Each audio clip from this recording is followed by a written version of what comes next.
Chapter 1697. The two guards and the guard instructor, Helbart, were also in a state of confusion. Witch Kelluan's position in Wutu town was obviously very high. Seeing her bow so solemnly and calling Bai Xiaowen savior, Helbart and the others couldn't just ignore it. They all stared at Bai Xiaowen. Bai Xiaowen was the first to recover from his shock. "Wait a minute, could you have mistaken me for someone else? Savior, I don't deserve such a great title." Helbart couldn't help but ask, "Lord Kelluan, is this your prophecy? Have you seen this boy saving the world from the future?" Witch Kelluan shook her head and said, "This is my teacher's prophecy." Hiss, everyone sucked in a breath of cold air. Witch Kelluan's teacher was the late great sage Erasmus. His prophecies were obviously more authoritative than Witch Kelluan's. Bai Xiaowen still had some doubts. The main reason was that he used to be a charlatan and knew how good a charlatan could be at tricking people. After Witch Kelluan stood up, she stared at Bai Xiaowen and said, "My teacher, Erasmus, in the last few years of his life, became closer to God. He made 3 prophecies. The first one was the arrival of the Savior Christos. He said, when the two Kelluan meet, it means the arrival of Christos." Christos was an ancient Latin word. It was similar to Messiah. It meant the Savior of the world. When the two Kelluan meet, Helbart looked at the picture of the young Kelluan and the golden pocket watch and suddenly understood. This is the meeting of the young you and the current you, so it is the sign of the arrival of the Savior. Helbart and the two guards looked at Bai Xiaowen in a different way. That kind of anticipation and eagerness mixed with a trace of doubt made Bai Xiaowen a little uncomfortable. "Wait a minute, I still can't accept it." Bai Xiaowen shook his head. "Lord Christos, please follow me to the spirit hut." Kelluan said, "I will reveal your fate to Lord Christos." With the witch's endorsement, Helbart and the two guards did not stop Bai Xiaowen from entering Wutu town. This was a pretty good convenience, and Bai Xiaowen naturally didn't reject it. While following Kelluan forward, Bai Xiaowen flipped through the spirit world's nomological notifications. B-rank side mission, Golden Last Wish, completed. Completion rate, 97%. Evaluation, perfect. You've received 8 crystals, rounded off. Apart from that, Bai Xiaowen also obtained a standard class 4B light ball of insight. Including the previous one, he had stored 2 light spheres of insight. "We're here. This is the residence of my teacher and myself, the spirit hut." Soon, Witch Kelluan stopped in front of a wooden hut and introduced it to Bai Xiaowen. "Pardon my rudeness, but your teacher, Lord Erasmus, seems to have..." "Yes, my teacher has passed away, but his spirit is with me." Witch Kelluan pushed open the door of the hut. The spirit hut forbids ordinary residents from entering, but Lord Christos is an exception. "Please come in." Bai Xiaowen stepped into the hut. The interior of the hut was simple. There were wooden beds, tables, chairs, and other things. There was a wooden board as a partition. On the table, there were many sheepskin scrolls. Bai Xiaowen asked, "You should know about the 7 demon kings, right? Can you tell me about them?" He knew that Witch Kelluan should be relatively knowledgeable, so he took the opportunity to ask about the Dark Ages dimension.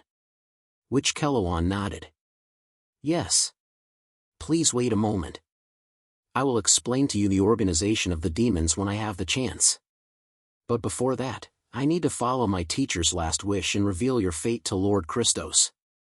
"Is it the content of the 3 prophecies?" Bai Xiaowen asked. "Witch Kelluan, to be precise, it's the 3 scenes that my teacher saw. A few years before his death, he found the eternal stone wall and carved these 3 scenes." "The eternal stone wall?" Bai Xiaowen smiled. "Nothing is eternal. Witch Kelluan, that stone wall is closely related to the fate of mankind. Only when mankind perishes will the stone wall decay. Otherwise, no force can destroy it. If mankind perishes, then the prophecies of Savior Christos will be meaningless. It doesn't matter if the stone wall decays or not." Bai Xiaowen was interested. He instinctively felt that the eternal stone wall that Witch Kelluan mentioned must be very important information. "Okay, where's the eternal stone wall? I'm also very interested. I want to see these 3 prophecies. Which Kelowon shook her head and said, I don't know where the stone wall is. However, my teacher taught me a method that can allow our mind to sublimate and travel through endless mountains and rivers.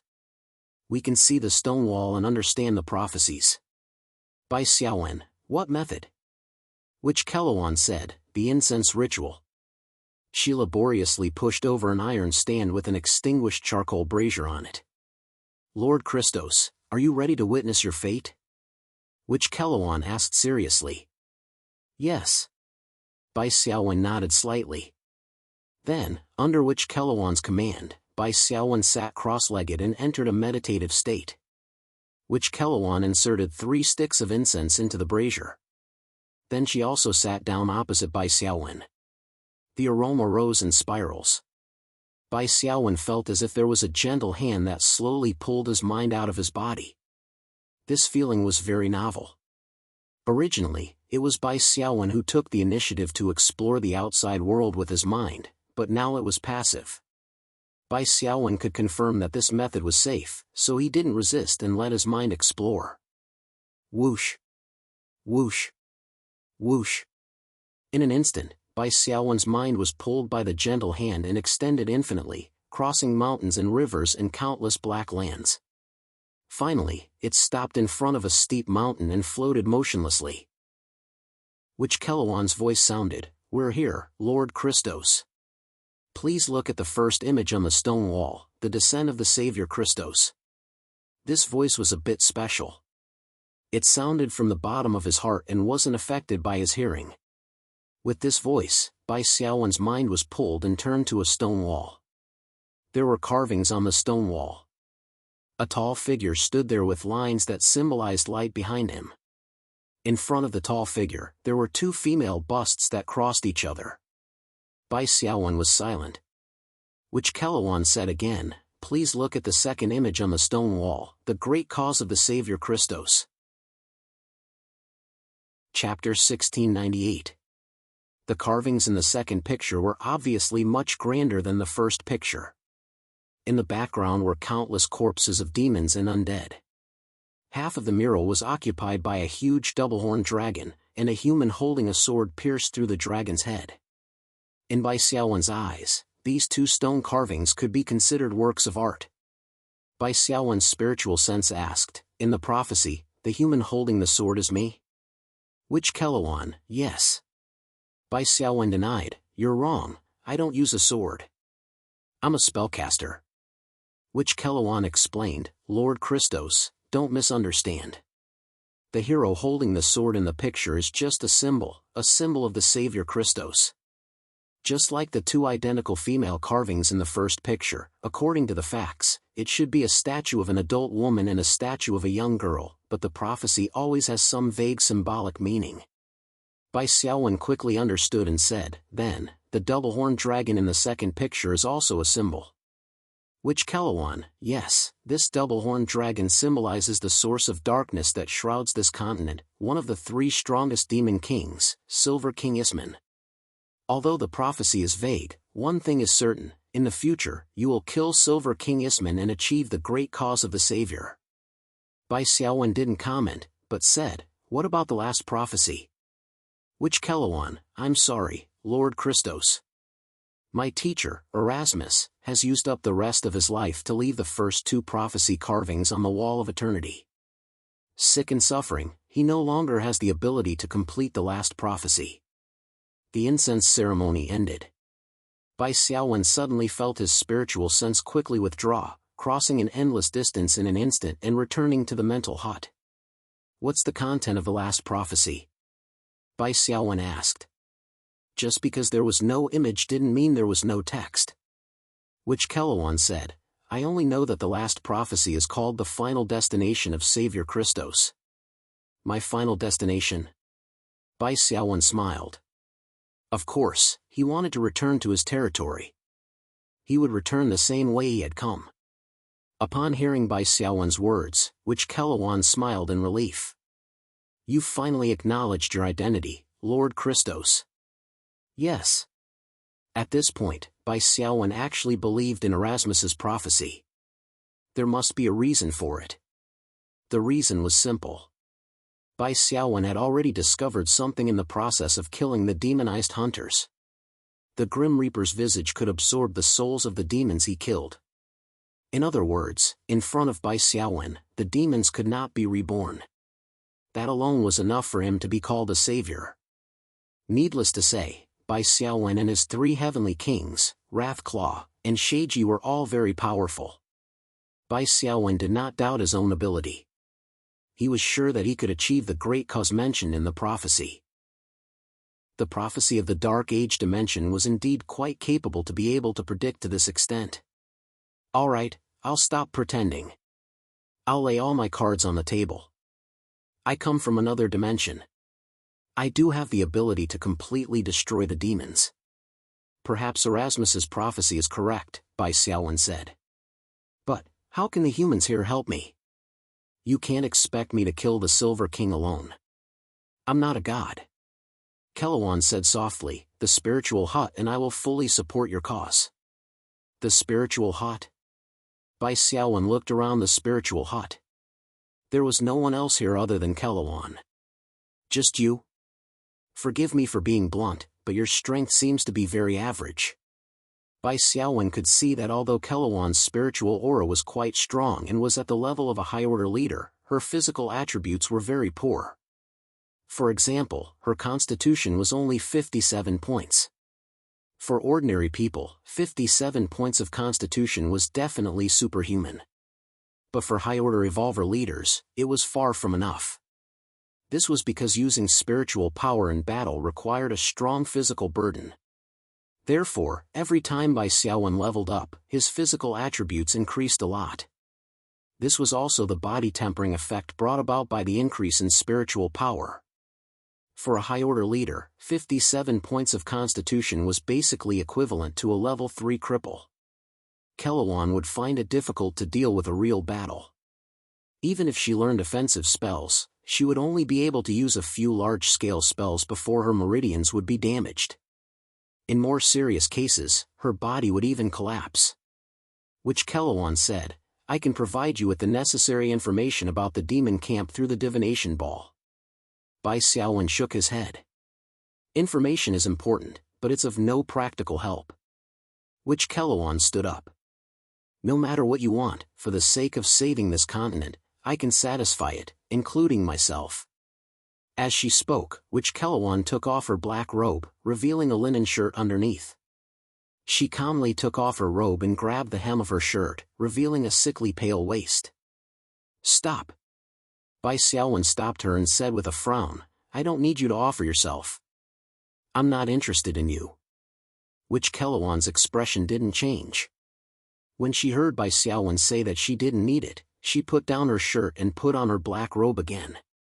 After she put on her clothes, Bai Xiaowen asked, with your charisma, can you help me find the help of other human powerhouses?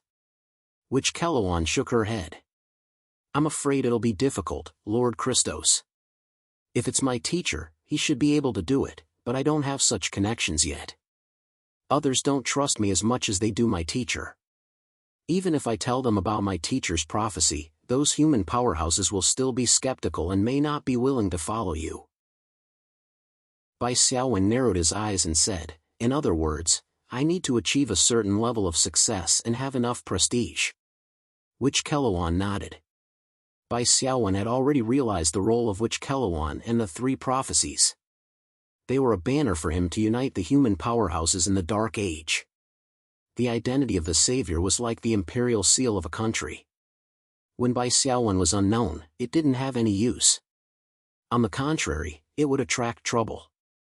But when Bai Xiaowen had enough prestige, achievements, more and more people would believe in his identity and gather under Bai Xiaowen's command. I understand. I need some time to gather information about the nearby demon forces. After I've achieved enough, I'll come to you again. Bai Xiaowen immediately left the mental hut. In a corner of Wutu town, Bai Xiaowen took out the 1,000-mile sound transmission talisman. The talisman was slightly hot and flashing. It was a message from Sig and Delifa. Chapter 1699. Report it. Bai Xiaowen sent the 3 heavenly kings out. In addition to joining the dark faction, he also wanted to gather information and understand the situation. Sigdelifa's voice came through the 1,000-mile voice transmission talisman, and it seemed slightly distorted. Master, we found a small gathering point of demons. The leader of this gathering point is a high-level leader-level Shavara, and it has been killed. After a pause, Sigdelifa said, there is one thing that we would like to ask for Master's opinion. Speak. Before we split up, Master's order was to use demons to expand the undead slave army. But now there is a new situation. There are about 100 imps in this village. Under the leadership of an imp priest, they want to surrender to us. Master, should we accept? Bai Xiaowen pondered for 0.1 seconds. The reason why he pondered was not the problem of how to deal with these imps, but the way the 4 heavenly kings did things was a little too conservative and lacked independent thinking. Of course, this was also because they had just gained sentience and lacked experience. Although Sigdelifa already had sentience, some time ago in the Shao Plain, Vladimir disobeyed Bai Xiaowen's orders and operated on his own, causing serious consequences. As a result, the 4 heavenly kings were sternly warned by Bai Xiaowen and realized that many of Bai Xiaowen's orders had a deeper meaning. Even Sigdelifa did not dare to make any concessions when executing Bai Xiaowen's orders. A team needed the leader to have high enough prestige so that the subordinates would not dare to disobey and ensure that the orders were carried out without discount. The subordinates also needed to have a certain degree of ability to take the initiative to make decisions. Otherwise, the reporting of facts would also lead to low efficiency. The leader's prestige and the subordinates' discretion were not two opposite extremes. Only by grasping the degree could a tacit team be formed. Sigdelifa, what do you think we should do? Bai Xiaowen decided to spend some time to inspire Wang Jin's 3-day trip. I think we should keep these imps as cannon fodder. Sigdelifa had obviously thought about it and quickly said, they are weak. They're weak, so it doesn't matter if they're not loyal enough. During the battle, having the surrendered troops charge at the front can effectively reduce the casualties of our troops. Moreover, even if they die, when they clean up the battlefield in the end, Abaddon and Paji can still use their corpses to create more slaves. The result is the same as directly killing the slaves to create slaves, but there are 2 benefits. Bai Xiaowen said, you're right. Remember, in the future, when you repeatedly weigh the pros and cons of doing something and are sure that the benefits outweigh the risks, you can do it decisively. There's a reason why I asked you to team up with Abaddon and Pudge. I hope you can use your experience to lead them into action. You are different from Vladimir. Use your strengths, Sigdelifa. Yes, my master. Sigdelifa's voice was obviously lighter. Thank you for your trust, my master. This subordinate has another matter to report. Speak. We got a piece of information from the imp priest. This demon gathering point is actually under the jurisdiction of a demon lord named Fei Shan. Demon Lord Fei Shan's location is about 500 kilometers away from this village. We can reach it in a few hours. Bai Xiaowen said, are you going to kill this demon lord? Sigdelifa said, we all have this idea, but we need your instructions, my master. Bai Xiaowen said, of course. It's just a demon lord. Its strength isn't much. Set a time, and I'll rush over. Sigdelifa said, Master, please believe in our strength. You don't need to come in person. Bai Xiaowen shook his head and said, it's not that I don't believe in your strength, but I have to do this for a reason. Moreover, the key to this demon lord named Fei Shan is how many troops he has around him. It's unknown how much combat power he has. In addition, it's also a problem whether there are stronger demons controlling Fei Shan's upper level. Yes. Sigdelifa no longer hesitated and said, Master, I'm actually very curious. Aren't all demons chaotic and evil? Why are the demons here relatively united? It's like they're organized and orderly. Bai Xiaowen said, don't get caught up in stereotypes. Powerful demons are highly intelligent. They have different hobbies and ways of doing things. This area is ruled by a demon king called the Silver King. Among the demon kings, he is the one who likes to organize armies and start wars the most. The order in his territory is naturally much better than that of other demons. However, chaos was still a demon's nature. Even though the Silver King Isman ruled with an iron fist and divided the various demon lords and high-level demons under his command, these demon officers and demon soldiers still tended to fight for themselves. Their sense of teamwork was very poor, and sometimes, there would even be conflicts due to internal conflicts. Bai Xiaowen felt that the reason why Meng Chuan could control the demons and form an army was probably related to the Silver King Isman. Sig Delifa expressed his understanding and the two agreed on a time to attack the demon's territory. After Bai Xiaowen finished injecting spiritual energy into the 1,000-mile sound transmission talisman, the laws of the spirit realm suddenly transmitted a new message. The demigod side mission, Savior, has been activated. This is a continuous mission. You can receive a corresponding reward for each step you complete, or you can accumulate until the last step of the continuous mission is completed and receive all the rewards. The demigod side mission Savior's Proof, has been activated. Mission objective: kill Demon Lord Fei Shan and permanently destroy him. Mission difficulty: C-. Mission time limit: none, equivalent to the remaining time you can stay in the Dark Age plane. Mission reward: 750 spiritual crystals. When he saw the words demigod side mission, Bai Xiaowen frowned and his breathing became hurried for a moment. Then, he returned to normal. As expected. The strongest demon king should be a demigod side demon. That's why I triggered the demigod side mission. Normal awakened and evolvers had never seen a demigod side demon before. Not to mention demigods, even king-level demigods were extremely rare. Bai Xiaowen was different. When he was an awakened, he had already encountered demigod side demons twice. Of course, demigod side demons at the awakened level, whether it was Amitabha or the remnant soul of death god Nagar, both had obvious flaws and couldn't be considered true demigods. Bai Xiaowen had either used the laws of the spirit realm to help him or made his own plans to deal with both demigods. The evolver level was different. Demigods at this level were true demigods. Their strength wasn't reduced at all, and they had no obvious flaws.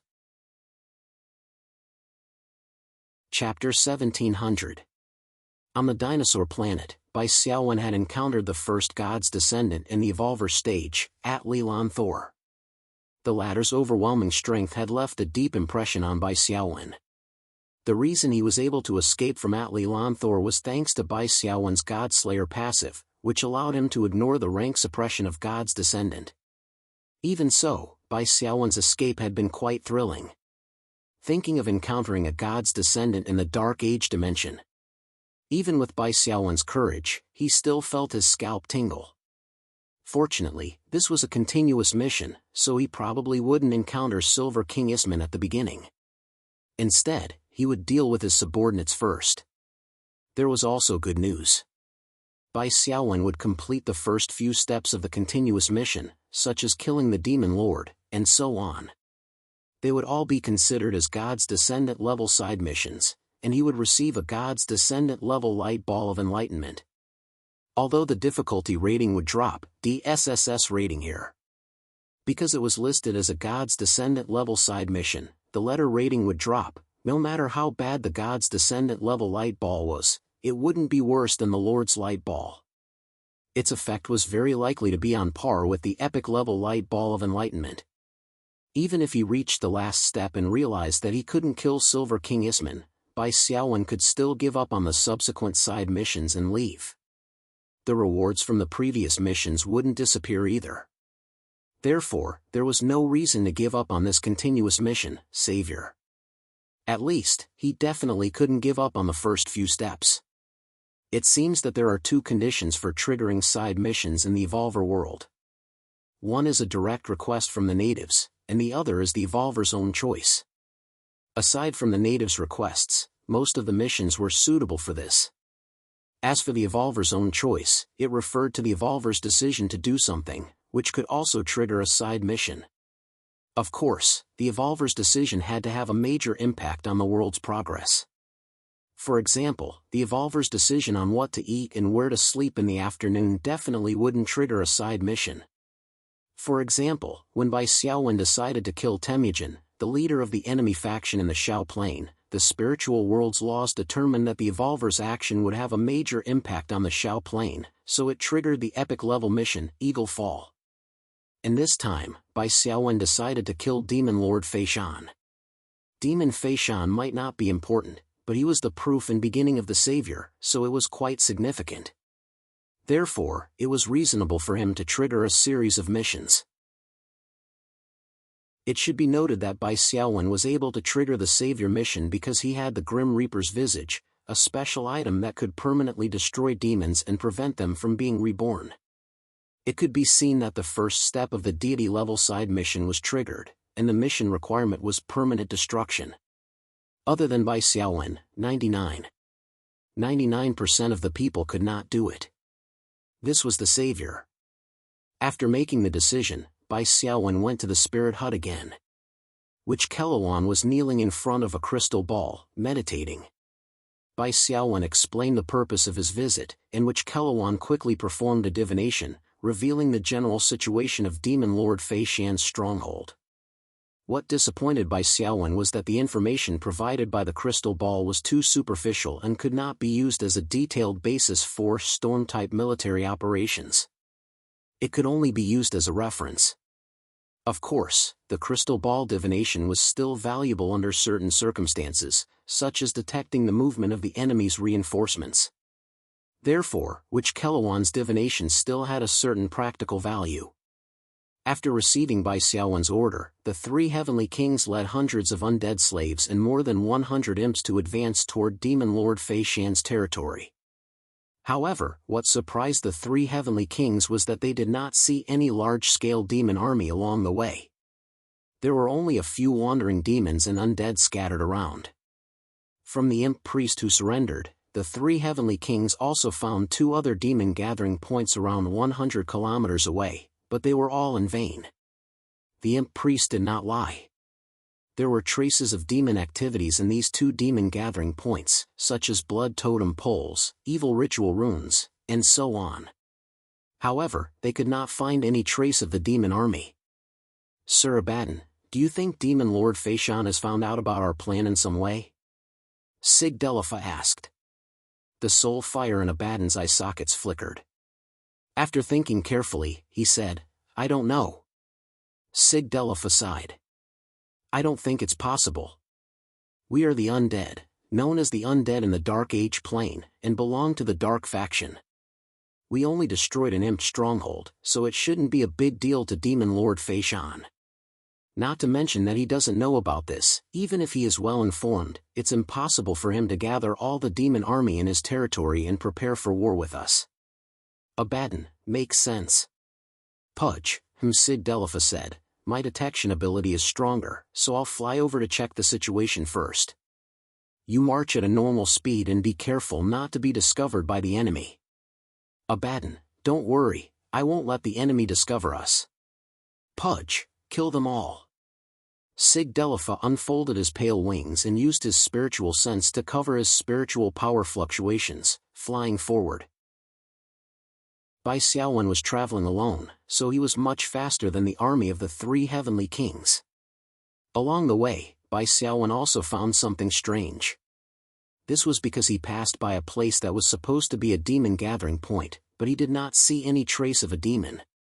Something must have happened in Demon Fei Shan's territory. Bai Xiaowen thought so. After traveling for a few hours, Demon Fei Shan's stronghold castle was not far away. At this time, Bai Xiaowen received Sigdelifa's voice transmission from 1,000 miles away. Master, I found a new situation. There was a trace of excitement in Sigdelifa's voice. Speak. Demon Lord Fei Shan, who we are going to crusade against, is fighting with another demon lord. For this war, Fei Shan has already mobilized all the demon army in his territory. Bai Xiaowen suddenly understood why Fei Shan's territory was so strange. What's the situation of the war between the two demon lords? Bai Xiaowen asked, is it a tie, or does one side have a clear advantage? Sig Delifa, the war has just started, so it's not clear who has the advantage yet, Master. Understood. Tell Abaddon to postpone his advance and keep an eye on the situation of the battlefield. Prepare to enter the battlefield at any time. Chapter 1701. In the dark and cracked valley, two messy armies were fighting with all their might. Bloated corpses of the Corpse Clan had never-drying water stains on their feet and released water-soluble poisonous gas wherever they went. Small but agile Nether River imps of the inferior demon clan held a pale white bone dagger and jumped toward the enemy, gouging out the enemy's eyes with the dagger in their hands. The volcano salamander, whose body was streamlined and whose scales emitted flames, spewed out the sulfuric smell of volcanoes at the enemies in front of it. Bai Xiaowen and Sig Delifa had finished their rendezvous. They used their spiritual senses to conceal their spiritual energy fluctuations and hid on the side of the mountain ridge to watch the scene. Fei Shan's side is mainly made up of large-sized monsters, such as bloated corpses and volcano salamanders. The demon lords fighting against him are mainly made up of small-sized and agile monsters, such as Nether River imps and imps, Sig Delifa reported. Bai Xiaowen nodded slightly. I found Fei Shan's main body. Sig Delifa was slightly surprised. Where? Bai Xiaowen's palm covered Sig Delifa's forehead, and the latter's face turned slightly red. A scene was transmitted into Sig Delifa's mind. Demon Lord Fei Shan was a lava colossus. His huge body was 10 meters tall and exuded the smell of sulfur from hell. He stood in the depths of a sulfur valley and constantly used his mind to send sentences of demonic language to command his troops to the battlefield. In front of Fei Shan, there was a group of smaller lava colossuses, each of which was about 5 meters tall. Sig Delifa was surprised. There's actually such a demon race? I really don't know what kind of race it is. Bai Xiaowen said, do you see anything strange about this battle? Sig Delifa was stunned. What? Look at the sky above the battlefield. Bai Xiaowen raised his hand and pointed. In the sky, there was a giant green eyeball floating. This should be an eye for surveillance. It can collect and record the situation on the battlefield, Sig Delifa said. During the war between Great Tang Territory and White Phoenix Territory, Lord Candace had used the Eye of the Forest to broadcast the battle. She had even collected a considerable amount of broadcasting fees from the lords. This dark green eyeball should be a spell similar to Eye of the Forest. Bai Xiaowen was inspired. Who do you think placed this eye here? Sig Delifa thought for a moment and said, it should be the demon lord who fought with Fei Shan. After all, looking at Fei Shan's appearance, it's hard to imagine that he would use this kind of observation spell. Bai Xiaowen shook his head. This eyeball shouldn't have been placed by either side. Otherwise, this kind of sharp tool to observe the situation on the battlefield would have long been destroyed by the enemy. Sig Delifa was enlightened. Because this is the territory ruled by the Demon King, in his eyes, whether it is the undead demons or the demons, they are all his sources of soldiers. Bai Xiaowen nodded. That's enough. You guys are in charge of this battle. I won't appear. As long as there are no humans involved, it won't arouse the vigilance of the Demon King who is monitoring the situation. He will only see the undead army's sudden intervention as a normal situation of the evil forces fighting for territory in his territory. As the two conversed, the situation on the battlefield quickly entered a white-hot stage. Fei Shan's trump card troop, a group of 5-meter-tall lava colossuses, surrounded the 10-meter-tall Fei Shan, joined the battlefield. The demon lord who was fighting against Fei Shan also appeared. This was a pain demon with 6 arms, a slender and sturdy body. Each arm held a 2-meter-long sword. The 6-armed pain demon lord's trump card troop also appeared at the same time. It was a group of chubby, bat-winged Shivaras. The trump card troop was indeed a trump card troop. Every 5-meter-tall lava colossus in Shivaras had the aura of a commander. The torrent they formed crushed the motley demon army along the way like a wheel crushing weeds. In the middle of the battlefield, 2 streams of iron collided with a loud bang. The Shavaras waved their long swords, fully displaying their advantage of agility, and chopped off one lava boulder after another from the lava colossuses. The lava colossuses, on the other hand, moved slowly. Even though their defense was high, they were still in a passive situation. End of chapter. Chapter 1702. The trump card of the Feishan's side doesn't seem to be strong enough, Sigdelifa commented. Bai Xiaowen narrowed his eyes. That's not necessarily true. His Eye of Evolution had already seen the internal structure of the lava colossus. It was not as simple as the rigid stone statues on the surface. Boom! With a loud bang, the first lava colossus collapsed, turning into a pile of rubble. However, no demon soul appeared. Instead, a pug-sized monster rushed out of the rubble. This monster also looked like a dog, but its jumping ability was very strong. With a crack, it jumped dozens of meters and landed steadily in a safe position. Its two claws began to dig the ground quickly. In just 10 seconds, the dog-faced monster dug into the ground. Then, after another 10 seconds, the black cracked ground trembled, and a crack appeared in the middle. Another lava colossus crawled out of it. So that's how it is. Sigdelifa understood. So the true form of the Feishan family is this kind of small demon beast. These demon beasts are called molten leapers. They are demons with dual attributes of earth and fire. They can drill into the ground and use the power of the lava to arm themselves, Bai Xiaowen said. He had seen information about the molten leapers in the intelligence manual provided by Lord Candace. For the molten leapers, they were best at battles of attrition. When they were really weak, it was during the vacuum period when the lava shell on the surface of their body was shattered and their true form was exposed. However, the molten leaper's true form was as agile as a flea. During the vacuum period, they only needed to avoid battle and drill into the ground. As long as they drilled into the ground, they would be a hero again after 10 seconds. Activating this spell-like talent ability did not consume much spiritual energy. On the contrary, their enemies, the group of Shavaras, needed to consume a lot of energy to break the lava shell. During this process, the Shavaras also had to endure the fire-sputtering damage from the lava shell.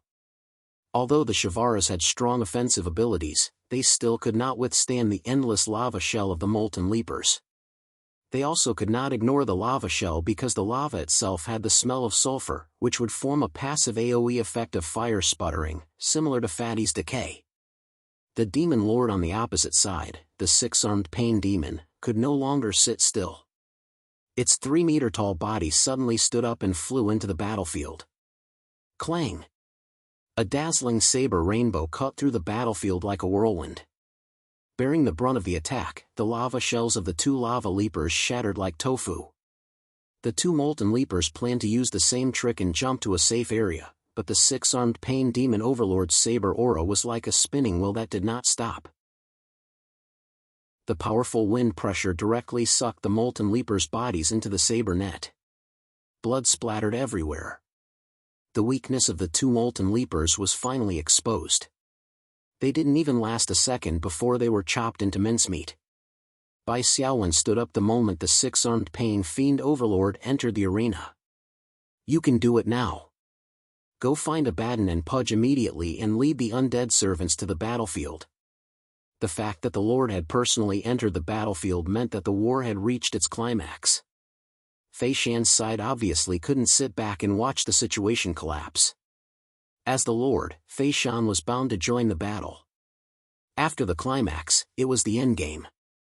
Bai Xiaowen had calculated that the undead servants would march and enter during this period of time. Even if the leaders of both sides discovered the three heavenly kings and the undead forces marching over, it would be too late. Demons had unruly personalities and were far from being able to follow orders. Even if Feishan and the six-armed pain fiend overlord gave the order, it would be difficult to immediately stop the intense battle. Demon corpses were everywhere in the valley. The slightly corrosive green blood had even gathered into puddles in the battlefield. All the demons were in a killing frenzy. In a sense, the demons of the Dark Age plane were the least afraid of death. Even if they died, they could be reborn. Fei Shan's huge body, which was 10 meters tall, stepped into the battlefield. Compared to his 5-meter-tall subordinates, Fei Shan's lava shell was undoubtedly harder and sturdier. It actually flickered with a black-gold luster. The dark red flame patterns emitted a sulfuric aura that was even more scorching. Every step left a black flame footprint on the ground. Fei Shan faced the 6-armed Pain Fiend Overlord in this way. With 2 overlords, one attacking and one defending, the scene of the fierce battle would definitely be very exciting. And with the overlord personally entering the battlefield, the morale of the demon troops under him was even higher. They fought desperately. The number of intact demon soldiers and officers standing on the battlefield was also decreasing. Bai Xiaowen had been using the Eye of Evolution to monitor the status of the 2 demon overlords. Just as Fei Shan and the 6-armed Pain Fiend Overlord's spiritual energy was more than half consumed, a restless commotion came from a corner of the valley.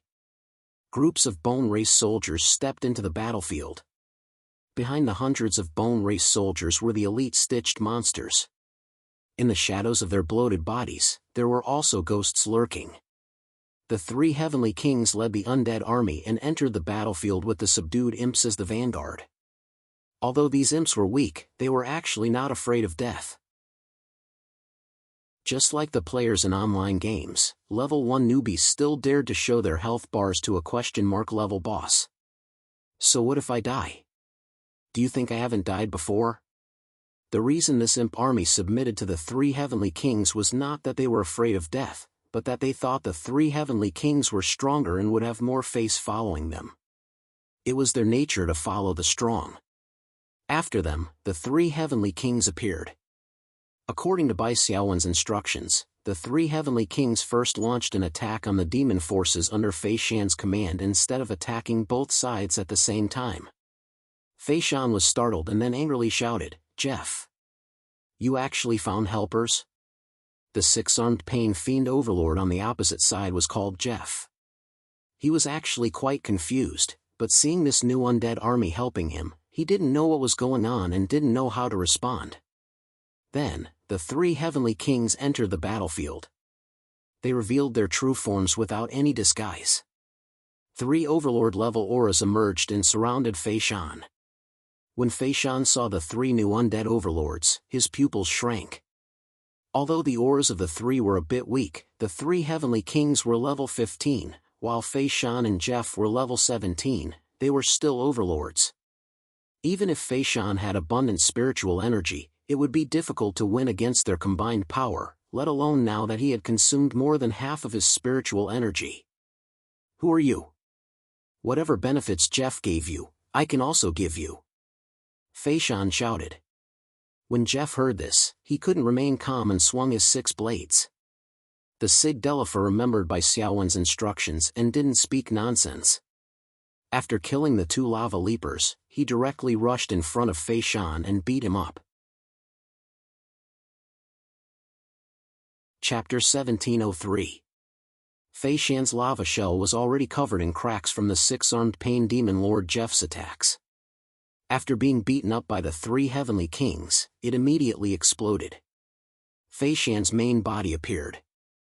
It was a slender molten leaper with a body length of 2 meters. It suddenly leapt up, and its body flew dozens of meters away like a flickering shadow, dodging Abaddon's next attack. Pudge threw his hook with a whistling sound and successfully predicted Fei Shan's first landing point. Before Fei Shan could jump a second time, he forcefully dragged Fei Shan back. The Butcher was able to perform so well because of Bai Xiaowen's remote control through their telepathic connection. Otherwise, with the Butcher's intelligence, which required him to use both his hands and feet to count, it would be too difficult to predict such a high-speed target. While Fei Shan was being dragged back, Abaddon had already urged his horse to charge forward while he was in the air. His lance was wrapped in a strong wind as it pierced through the air. Fei Shan's figure disappeared into thin air. Teleportation was Fei Shan's innate ability as a Molten Leaper Lord. Its strength attribute was also strong enough, which was why it was able to recover its strength while being dragged by Butcher, allowing it to activate its teleportation talent. The importance of basic attributes was reflected in this. If Fei Shan's strength was too weak and he was hit by the butcher's hook and dragged back, his whole body would be numb. It would be equivalent to the butcher's power pouring into his body. He would have to wait for the hook to land on the ground before he could move again.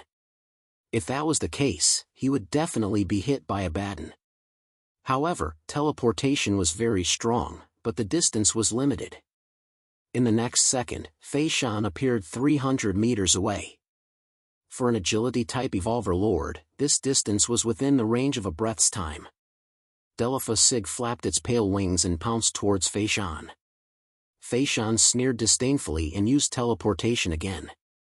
However, the moment he was about to use his ability, Fei Shan suddenly felt the scenery in front of him change greatly. The original valley had turned into a pool of light with flowing holy water. Demon Woman used Evil Spirit Bewitching to change the scenery in front of Fei Shan. Because Fei Shan's priority was too high, the illusion only lasted for a moment. But at that moment, Fei Shan's instant transmission failed. The Evil Spirit Bewilderment didn't have an interruption effect. Moreover, Fei Shan's teleport talent wasn't a skill with a channeling bar, and there was no casting action. It was like Bai Xiaowen's Deterrence, a powerful skill that could be activated with a thought, and there was no interruption effect. But that was where the problem lay. As the Lord of the Molten Leapers, Fei Shan had already mastered Blink to an extremely proficient level. It was almost as instinctive as walking. The pool of light that flowed with holy water was a pool of pure venom to demons. When Fei Shan saw the pool of light, his reaction was similar to that of an ordinary person seeing a pot of oil.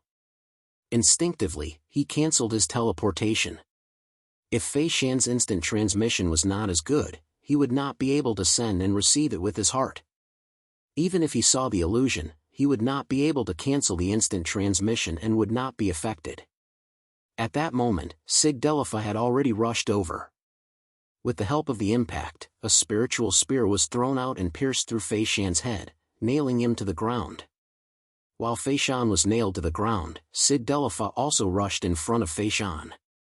She stretched out her right hand, and another spiritual spear appeared, stabbing Fei Shan's vital point a second time. As for how she found the vital point, of course, it was Bai Xiaowen who observed it through the Eye of Evolution. There was no need for Pudge or a baton to help. Fei Shan's body was the strongest in terms of mobility. Without mobility, his ability to withstand damage was very poor, and he was as fragile as paper. Sig Delpha's second spear stabbed Fei Shan's vital point, causing the evil energy in his body to be seriously disrupted. Then, he could only be slaughtered by Sig Delpha. "You? Where are you from? I have never seen you in the territory of the Lord of Calamity." Seeing Fei Shan die, the other demon lord, Jeff, asked curiously, "Why are you helping me?" If Jeff could not be reborn and only had one life, he would definitely be more cautious and would not be so curious. Sig Delpha shook off the green demon blood on her spiritual spear, floated forward, and said with a cold smile, "It's very simple. We, the undead, want you're in Fei Shan's territory." The purpose of Sig Delpha's words was, of course, to deceive others. She disguised the action of the three heavenly kings as a war between evil forces to fight for territory. This way, even if the so-called Lord of Calamity or Silver King Isman heard about it, there would not be any problems. Only then did Jeff realize that something was wrong. He was already surrounded by a baton and butcher from the back, and the one he had to face was Sig Delpha herself.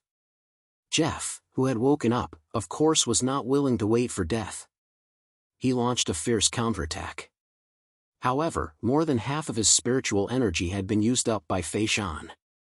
Even if his level was higher than the three heavenly kings, he was still quickly defeated under the siege. Furthermore, Jeff's mobility was not as abnormal as Fei Shan's. He was the type that was strong in offense but weak in defense.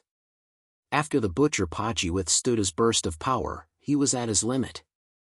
Whoosh, whoosh, light green demon blood flowed out of Jeff's body, and his aura was weak.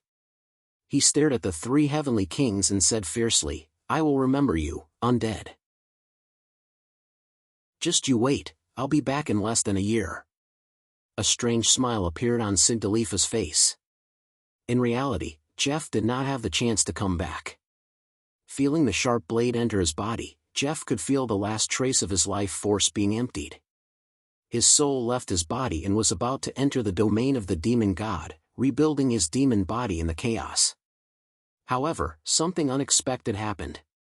An irresistible suction force came, and Jeff's demon soul was instantly pulled over. No! Jeff's soul screamed in terror. Unfortunately, no one could hear or see him. Only the source of the suction force, Bai Xiaowen, who was wearing the death god's appearance, could see the despair and disbelief in Jeff's soul. These demons all have the same expression before they die. There's nothing new about them, Bai Xiaowen commented. Although Bai Xiaowen was not the one who killed Jeff, being killed by the three heavenly kings was the same as being killed by Bai Xiaowen. Therefore, it was not a problem for the death god's appearance to absorb his soul. Similarly, Molten Leaper Lord Fei Shan also died in Bai Xiaowen's hands. He was completely eliminated. Bai Xiaowen looked at the mission notification. The first step of the demigod level side mission, the Savior's Proof, had been completed. He could find the Oracle of Wutu Town, which Kelowon, to submit it at any time. End of chapter. Chapter 1704. With the death of the two demon lords, the war had come to an end. Some of the surviving demons escaped, but even more chose to submit to their new masters, prostrating themselves at the feet of the three heavenly kings. Bai Xiaowen had been paying attention to the green eyeball in the sky, which was the eye that had been monitoring the war. After the war ended, the green eyeball suddenly glowed, then quickly shrunk and disappeared. A loud laugh came from the sky. Interesting. This was truly an unexpected battle. This should be able to please the great Silver King. You have done well, undead race. My name is Calamity, and all the evil forces in this land are my servants, and you are included. Remember this, I look forward to your next performance. This burst of laughter and words seemed to have an invisible power. Some of the weaker abyss devils even prostrated themselves on the ground and remained motionless, expressing their submission to the strong. The three heavenly kings then began their transformation, turning the piles of demon corpses on the ground into stitched monsters and bone-race soldiers. Sigdelifa also used the accumulated dark energy and resentment to create a group of specters. It took another day to complete all of this. At night, Sigdelifa quietly came to find Bai Xiaowen. Master, we have expanded the undead army according to your instructions. Currently, the total number of the army has exceeded 1,000, and there are close to 100 elites. Sigdelifa reported respectfully. Bai Xiaowen nodded approvingly. I have seen your efforts. You have done well. Master, this is the Chaos Core taken from the Demon Lords Fei Shan and Jeff, Sigdelifa said. The Chaos Core was actually the energy core of a demon. Every demon had a Chaos Core. However, when the weak demons died, there was a chance that the Chaos Core would shatter and dissipate. Naturally, there was nothing to be gained. Only powerful demon lords like Fei Shan and Jeff would keep the Chaos Core 100% of the time. Of course, the low-level Chaos Cores of weak demons and even the mid-level Chaos Cores dropped by chieftain demons were basically useless to Bai Xiaowen, who was a lord. Only the high-grade Chaos Core of a Lord-ranked demon could be considered a dark gold material and had a corresponding value. To Bai Xiaowen, Fei Shan's Core of Chaos was proof that he had killed a demon overlord. After putting away the two high-grade Cores of Chaos, Bai Xiaowen said, continue to operate in the nearby area and gather information on the other demon lords. At the same time, wipe out the small demon gathering points and continue to expand the army. Don't keep any more prisoners. Kill them all and convert them batch by batch. Hearing this new order, Sigdelifa was a little confused. Master, didn't you say that we can recruit demons for our use? In the war just now, the imp army that surrendered also proved this point. Moreover, they were used as cannon fodder in the war, which will also become a new source of corpses. Bai Xiaowen said, that's right. Taking in the demons is like eating 2 fish. Double the profit. However, this was based on the premise that the demons would not betray them. These weak demons all respect the strong. Now that we are fighting a demon lord, they will not betray us. However, after we fight a demon king, do you think they will still be loyal? After a pause, Bai Xiaowen pointed to the sky. Do you still remember the voice that sounded in the sky when the war ended? I remember. That was a powerful demon. He called himself Calamity and said that Abaddon, Pudge, and I were all his servants. Sig Delifa showed a disgusted expression. He was really arrogant and conceited. Our loyalty has always been to you, Master. Bai Xiaowen said, he called himself Calamity, so he should be the Calamity Demon King who rules this area. From what the Calamity Demon King said, he recorded the war between the demon lords to please the Silver King Isman. Sig Delifa understood. Master means that we will soon be fighting against a demon king, so we can't keep those fence-sitters. That's right. Go and do it, Bai Xiaowen said. Sig Delifa agreed, bowed, and left. Bai Xiaowen quickly returned to Wutu town. At this time, there were already undercurrents surging in Wutu town. Witch Kelluan had brought a traveler into the spirit hut and declared that he was the Savior Christos.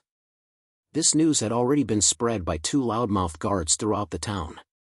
In front of the spirit hut, a group of people surrounded the entrance.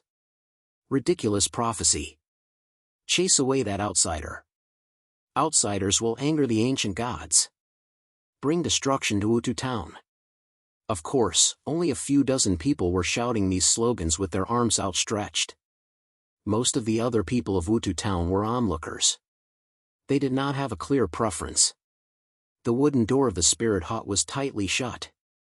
The protesters who were shouting slogans tried to rush into the spirit hut, but they were thrown out by the militia instructor, Helbart, who had heard the news. At this time, Helbart's eyes were glaring angrily, his beard trembling like an angry old lion. Are you crazy? This is the former residence of the great sage, a spirit hut that cannot be violated. No one can trespass, unless they are accepted by the owner of the spirit hut. This is a law that has been strictly enforced since the establishment of Wutu town. Have you all forgotten? Instructor Helbart, regarding this law, I have something to say. A chubby middle-aged man squeezed out of the crowd. His clothes were not luxurious, but in the crowd of people wearing shabby clothes, he still stood out. Including the roundness of his body, he also looked down on all the people who had poor faces. Mayor Kelly. Helbart narrowed his eyes. What do you have to say? Mayor Kelly said, when this law was first established, it was to allow the great sage Erasmus to settle down in Wutu and use his wisdom to provide guidance for the survival of the people of Wutu.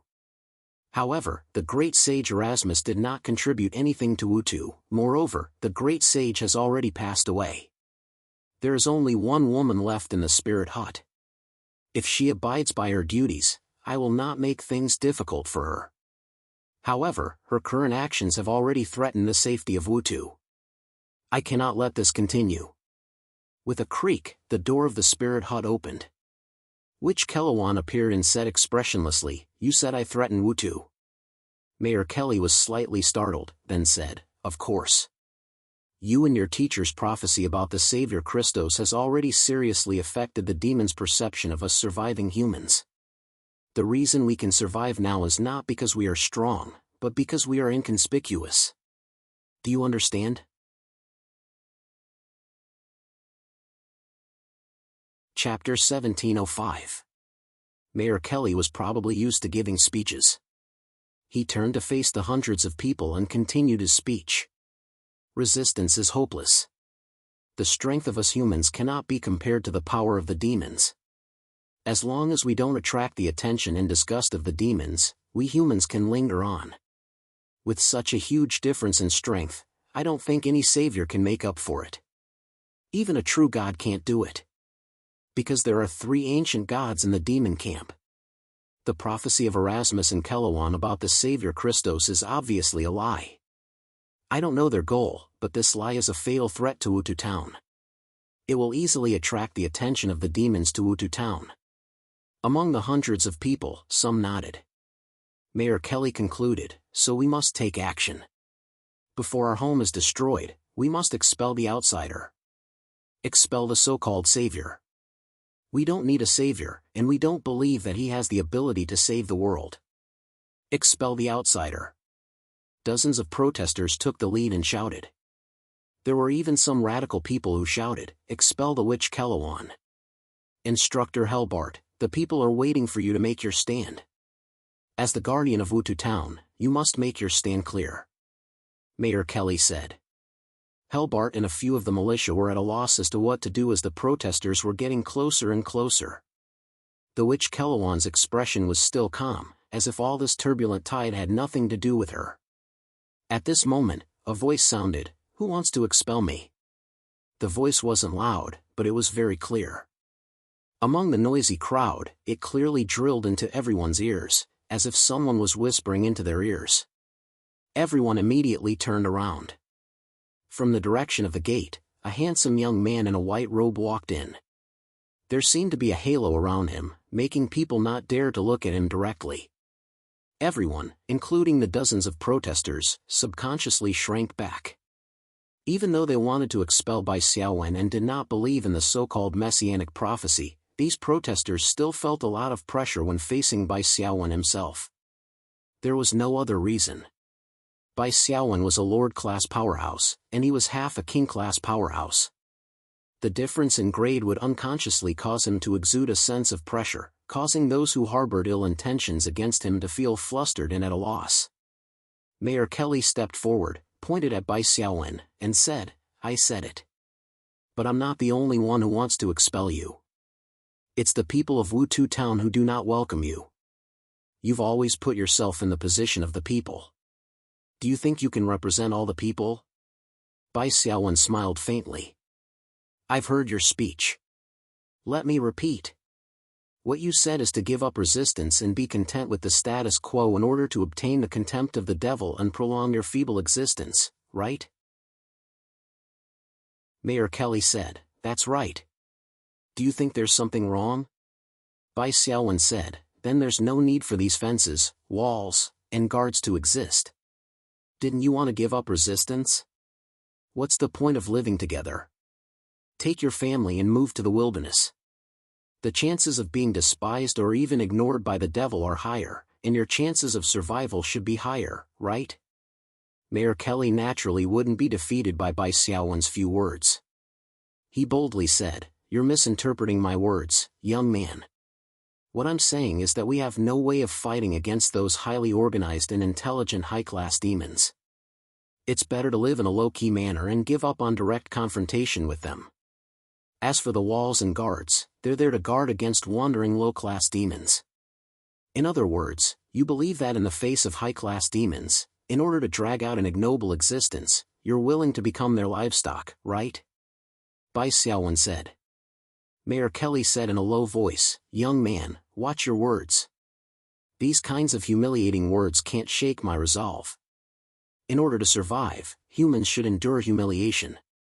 Bai Xiaowen said, "Then one day, if a high-class demon comes to this town and demands that you hand over your wife and children as sacrifices, what will you do?" "Nonsense," said Mayor Kelly, with an angry face. "In fact, you don't dare to answer this question. You don't even dare to think about it, right?" Bai Xiaowen sneered and said, "You still insist that the only way to survive in the face of power is to give up resistance?" Mayor Kelly said, "So what? Resistance will only lead to faster death." Bai Xiaowen held a core of chaos in his palm and said, "Not necessarily. This is the energy core I obtained after killing a devil lord in Lava Valley. Humans also have the ability to resist high-class demons. This is the answer I, Savior Christos, give you." The energy aura of a devil lord's core of chaos was very powerful and difficult to fake. Helbart came over at the right time and nodded. "Such a powerful evil energy, it's indeed the energy core of a high-class demon." Mayor Kelly shouted, "So what if you can kill a devil lord? There are still 7 devil kings. Among the 7 devil kings, there are 3 devil kings. You simply can't fight against them. Moreover, even if you can kill these demons, they will continue to be reborn. They won't be reborn.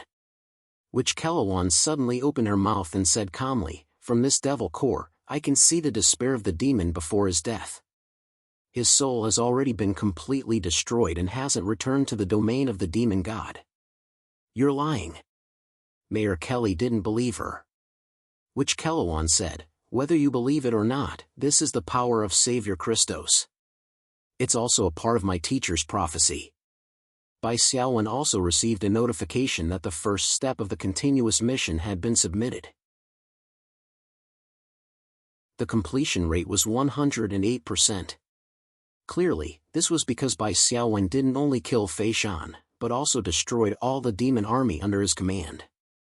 It could be said that he had exceeded the requirements of the mission. The surrounding citizens were all hesitant. Although the great sage Erasmus had already passed away, his prestige was still very strong. Especially when there was actual evidence, his prophecy was even more convincing.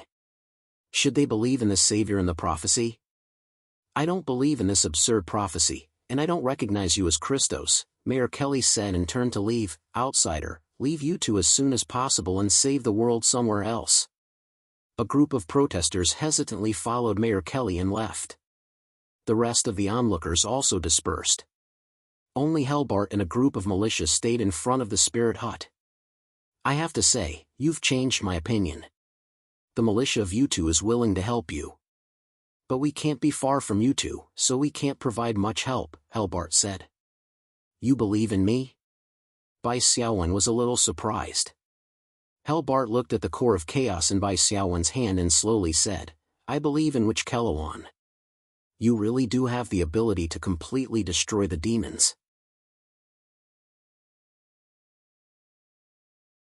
Chapter 1706. Although Mayor Kelly and his dozens of supporters were very conflicted and even disgusted with Bai Xiaowen, they had no way of driving Bai Xiaowen out. This was because they did not have the support of the militia. From this, it could be seen that the real power in Wutu town was actually Helbart. It was just that this old man did not notice this. Of course, this was not accurate. Helbart's influence came from the militia of Wutu town that he had trained. These militia admired Helbart's character and reputation, which was why they obeyed his orders. If Helbart did something wrong and did something that seriously deviated from the values of the militia, these people would abandon him. Wutu town's militia training ground. "I heard that Lord Christos came here from another dimension." "Yes." "Then what's the world you came from like?" Helbart asked. Bai Xiaowen thought for a moment and said, "It's also a world that values power, but it's not as dangerous as this world. There aren't as many demons." After a pause, Bai Xiaowen said, "If you're willing, I can take you to my world and leave your current lives."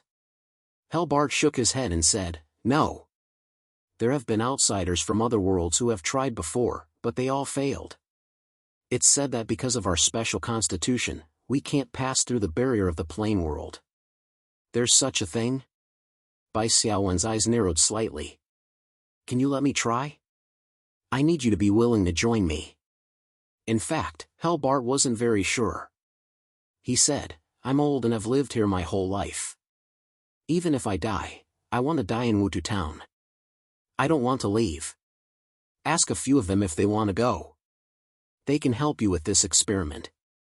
The humans of the Dark Age were very tired of this world, and Helbart was an exception. Bai Xiaowen asked a little, and a militia stepped forward and was willing to be the test subject. Bai Xiaowen tried to pay spirit crystals to teleport this militia to his territory and become a member of his territory. However, during this process, the spirit world's law sent a notification. Detected demon blood in the target's body. It contains a strong chaotic aura.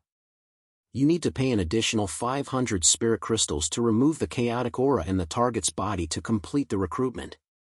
Warning: removing the aura of chaos will cause the target creature's strength to decrease greatly. Do you agree? Bai Xiaowen was speechless and could only choose no. Normally, it would only cost 170 spiritual crystals to recruit a level 17 elite. As a result, the humans of the Dark Age had to spend an additional 500 spirit crystals to recruit them. The total cost was 670 spirit crystals, which was almost 4 times the price. If that was all there was to it, it would be fine. After being recruited, their strength would be greatly reduced, and that would be the real problem. Looking at the way the rules of the spirit realm described it, it was probably not as simple as a drop in the template. Then there was another problem. If the aura of chaos was so troublesome to deal with that it required an exorbitant price to remove, then how did Meng Chuan manage to recruit so many demons? Or is it that only humans of the Dark Age need to clean up the aura of chaos when they are recruited, but demons don't? Bai Xiaowen could not find an answer, so he could only put this question aside for the time being. Seeing Bai Xiaowen's experiment fail, Helbart was actually a little depressed. However, he turned around and comforted Bai Xiaowen, saying, "It's okay. There have been outsiders who tried it before, but it didn't work. We're already mentally prepared." Bai Xiaowen nodded silently. He did not tell Helbart the truth. Helbart was in high spirits. "Lord Christos, let me show you the uniqueness of the native humans. Lorenzo, come over here." A young militia with a strong build took a step forward. He had the aura of a rare elite, and could be considered a strong person in Wutu town. "Let's begin," Helbart said. Lorenzo nodded and suddenly let out a wild howl. The blood vessels on the surface of his body suddenly burst, and his veins were exposed. Green magic patterns spread across the surface of his skin, and at the same time, Lorenzo's eyes became blood red. Bai Xiaowen let out a soft cry of surprise. At this moment, Lorenzo's strength had actually experienced a surge, and his spiritual energy value had increased by 50%. This was a terrifying increase. From a rare elite spiritual energy value, it had risen to a level where it could compete with a leader, or even a rare leader. Of course, the increase in his basic attributes was relatively small, only increasing by 20%. Lorenzo threw his hardwood spear at the target in front of him. With a swoosh, the hardwood spear was deeply embedded in the mountain wall, and a deep hole was blasted in the rock. Helbart introduced, "Lord Christos, this is the ultimate skill of the native humans. We call it Devil's Outburst. According to the late Erasmus, the humans here have been under the influence of evil energy for a long time. From the root of our bloodline, there has been a mutation, and we have a part of the devil's blood. After conscious training, we can stimulate the power of the devil's blood, and gain additional strength in a short period of time." After Lorenzo finished his demonstration, he deactivated the devil's outburst state. However, there were still traces of blood under his eyes, and it was somewhat terrifying. Then, Instructor Helbart, what is the price? Bai Xiaowen did not believe that there was power in the world that could be obtained without any price. Helbart's expression was slightly gloomy. The duration of the devil's outburst is limited. If you forcefully maintain it, the best outcome is to explode and die.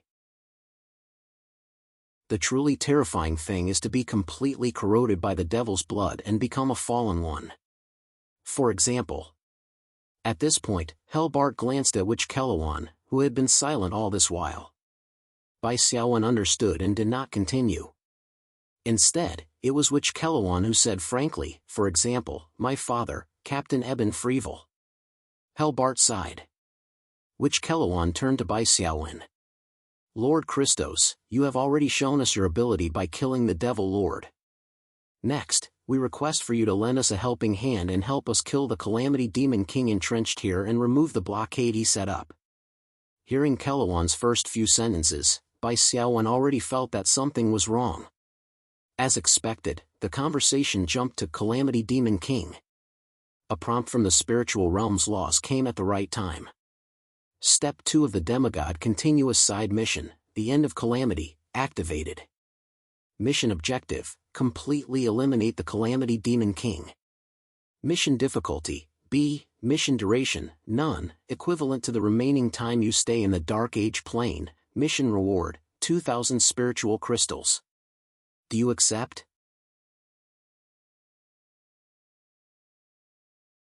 Chapter 1707. Of course, he had to accept it. However, Bai Xiaowen still asked in advance, what's the approximate strength of the Calamity Demon King? How does it compare to the other Demon Kings? Before asking this, Bai Xiaowen had already estimated that the Calamity Demon King shouldn't have the strength of a demigod. After all, the difficulty of the mission was obvious. If it was a demigod, then the difficulty of the mission would definitely not be a B-rank demigod. Based on the difference between Bai Xiaowen and a high-rank demigod, it was possible for the mission's difficulty to rise to an S-rank demigod or even higher.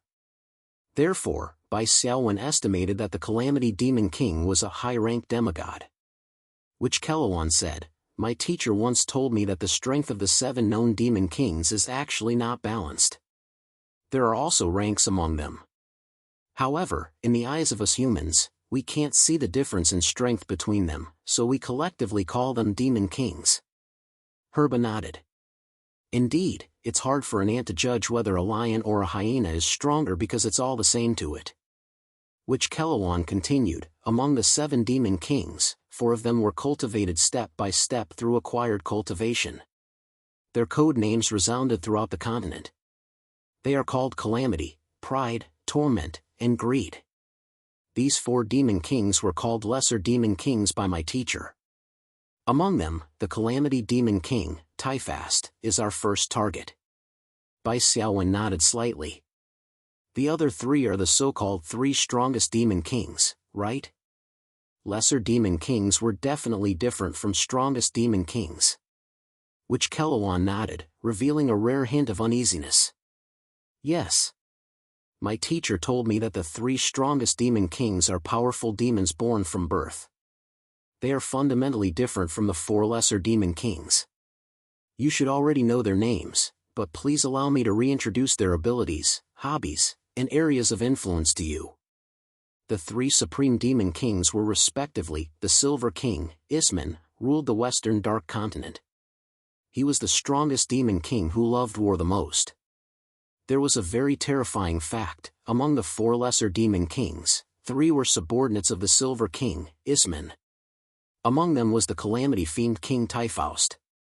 Therefore, the Black Swamp where Wutu Town was located was both under the rule of the Calamity Fiend King and the Silver King Isman. It was equivalent to a noble's fief in a feudal kingdom. The Silver King, Isman, was also seen as the source of darkness in the continent. In comparison, the other 2 supreme demon kings were very low-key. The thinker, Roxel, had no territory under his rule, and no subordinates. He walked alone in the various human settlements of the land all year round. No one knew what this demon king with a unique way of thinking was looking for, or if he was just looking for fun. The tyrant, Nibraz, was entrenched in the east where resources were abundant. He had a group of powerful demons under his command. These demon subordinates submitted to the power of the tyrant and willingly submitted to him. The subordinates' daily mission was to hunt enough animals and even humans to fill the tyrant's stomach, even though they had never succeeded. Nibraz had no territory. He would always eat up an area, and when he found that there was not enough food, he would immediately migrate. He and his subordinates were like locusts, eating up the areas of the eastern continent and turning them into empty land. Fortunately, the tyrant Nibraz mainly wandered around the eastern continent and had never crossed the blockade line to the western dark continent. Perhaps he felt that the western dark continent was too barren and lacked food to satisfy his needs. After hearing this, Bai Xiaowen asked curiously, among the 3 supreme demon kings, who is stronger and who is weaker? Which Kelluan shook her head and said, I don't know. Between the 3 supreme demon kings, they were like 3 parallel lines that would never intersect. They would never meet each other, let alone have any sort of intersection. Teacher said that these 3 supreme demon kings are like a stable tripod. It is their existence that maintains the existence of the demons. What do you mean? Bai Xiaowen did not understand for a moment. Which Kelluan explained, the destruction of any of the 3 supreme demon kings indicates the end of the demon's rule. This is one of teacher's prophecies. Bai Xiaowen narrowed his eyes and fell into deep thought. Helbart was a little excited. Then why don't we change the target? Which, you also said that the Silver King Isman is the most powerful supreme demon king. In comparison, the other 2 should be easier to deal with. Without waiting for the witch's explanation, Bai Xiaowen said, it's not that simple. For example, the thinker Rosher has been transforming into a human and traveling the continent. You can't even find his true body. How can you destroy him? Then what about the other one? The tyrant Nibras, Helbart said. Bai Xiaowen said, the tyrant is located in the eastern continent. If we want to attack the tyrant, we have to go through the blockade line of the Calamity Demon Kings. Breaking through the blockade line will definitely alert the Silver King. At that time, the situation of challenging two Supreme Demon Kings at the same time will be even more difficult. Judging from the way the three most powerful Demon Kings acted, Silver King Isman should be the one with the longest reach and the most information. Therefore, it was possible that he would help when attacking the other two. It would be much better to choose the Silver King Isman as the main target because the other two Demon Kings were not well informed enough and would not come to help. Plus, the Silver King Isman liked war. The demon forces under him were the most tightly organized and were the most dangerous to humans. The others, like the thinker Rosher, would be treated as a natural disaster that happened occasionally. The tyrant Nibras would be treated as a termite tide and would not harm the foundation of the continent. As long as they could get rid of the Silver King Isman, regardless of whether Erasmus' prophecy came true or not, the humans of the Dark Age would gain more space to live. Defeat the Calamity Demon Kings first. Our militia of Wutu Town will fully support Christos. Helbart also understood and immediately expressed his stance. Bai Xiaowen nodded. The militia of Wutu Town had the heaven-defying ability of demon explosion. They could be used as surprise troops at critical moments. In particular, the few captain-level militia leaders could temporarily unleash the power of a demon lord. They were very useful. Lord Christos, which Kelawan said, I still have to remind you. Although the Calamity Tifith is only a secondary demon king, that's only in comparison to the Silver King. To us humans, he's still very powerful. He's completely different from a demon lord.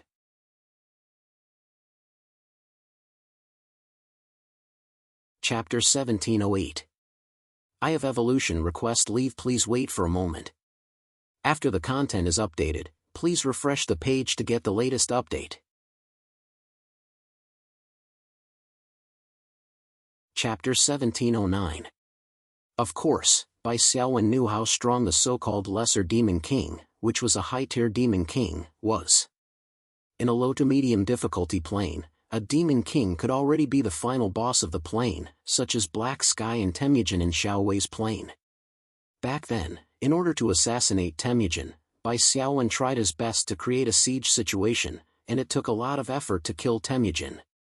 Now, he had to face a high-level Demon King, who was at least 30% stronger than Temujin in terms of level. Moreover, the environment was not friendly. This was a world ruled by demons, and there were also a few demigods watching over it. It was difficult to plan a siege like in Xiaowei's plane.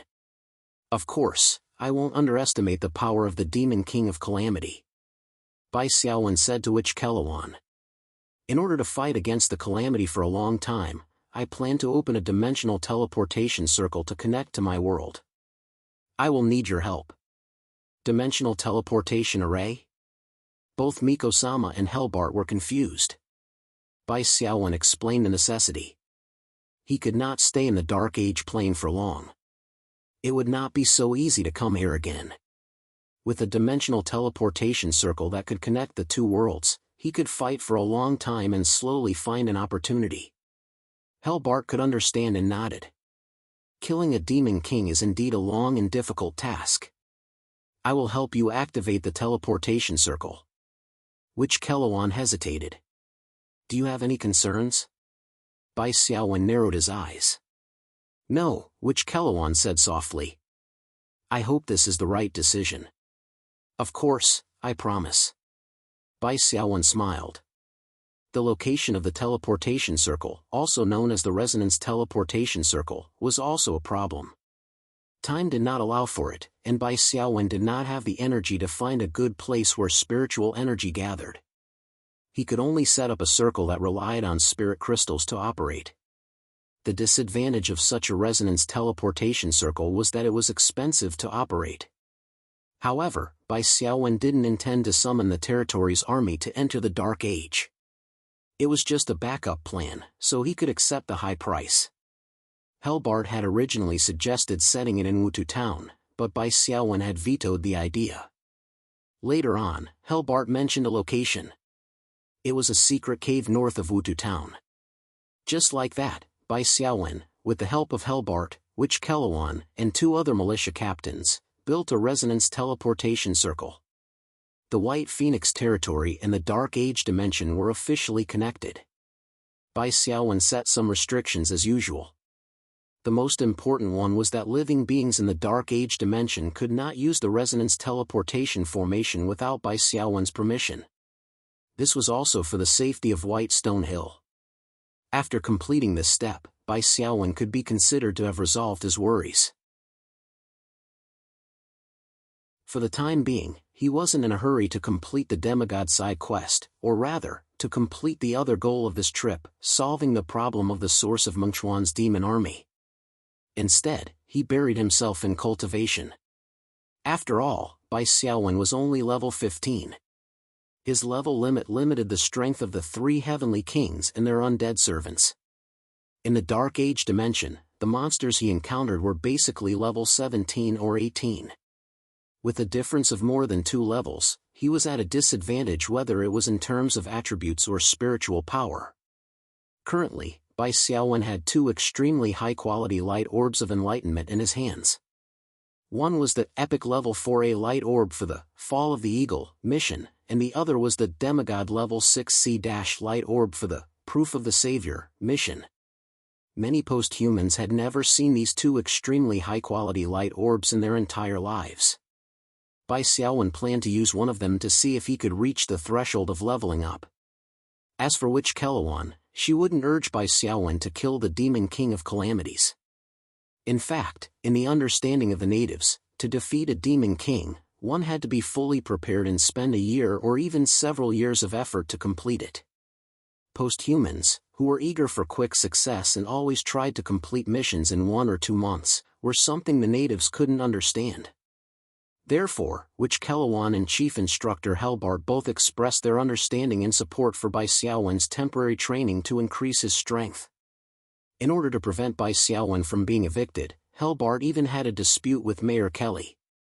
Just like last time, Mayor Kelly and his followers could only shout a few slogans in front of the well-trained and relatively powerful militia before retreating dejectedly. Bai Xiaowen trained hard in the Spirit Hut and directly used the epic level 4A light orb of enlightenment. Of course, he still used it for Tai Gong's Art of War. Although Bai Xiaowen knew the importance of Tai Gong's Art of War, Tai Gong's Art of War was related to his professional level, and his professional level was related to the levels of the 3 heavenly kings and his undead servants. It was really important. This time, the feeling was even stronger. When he read the middle part of Tai Gong's Art of War, insights gushed out like a fountain. It was as if a group of powerful people with profound cultivation were taking turns to narrate the truth of cultivation to Bai Xiaowen's ears. Even with Bai Xiaowen's comprehension, he had to go into seclusion for as long as 10 days to digest the insights he had gained this time. He was like a college entrance exam candidate who had been force-fed by a group of teachers one after another, memorizing everything in his head by rote. After 10 days of self-study, he gradually accepted and understood the new knowledge. After comprehending more or less, Bai Xiaowen's body also developed a strange sense of hunger and emptiness. Don't misunderstand. This was not because Xiao Xiaowen was restless, but because his body had an extreme desire for spiritual energy from the outside world. This was a physical change caused by the increase in his level of comprehension. Bai Xiaowen spent another 10 days absorbing spiritual crystals and consolidating his level. Although there was no immediate improvement in his physical fitness interface, Bai Xiaowen could vaguely feel the existence of a bottleneck and a barrier. A month has passed just like that. The epic level advanced light ball is really awesome. I just reached level 15 not long ago, and I feel the bottleneck of level 16 again. Bai Xiaowen looked inside himself and looked at another divine level light ball of comprehension. However, after some hesitation, Bai Xiaowen still did not use it immediately. According to his previous experience of reaching level 15, Bai Xiaowen had to go through a battle of the command type before he could reach level 16. Otherwise, it would be very difficult to complete the breakthrough just by relying on the accumulation of light balls of comprehension. If he used up this precious divine level light ball and still did not break through, it would be an unforgivable waste. It was like a student who had learned a lot of new knowledge. He had to go through the examination room, do a few sets of exercises, and verify it with practice before he could truly grasp and use it.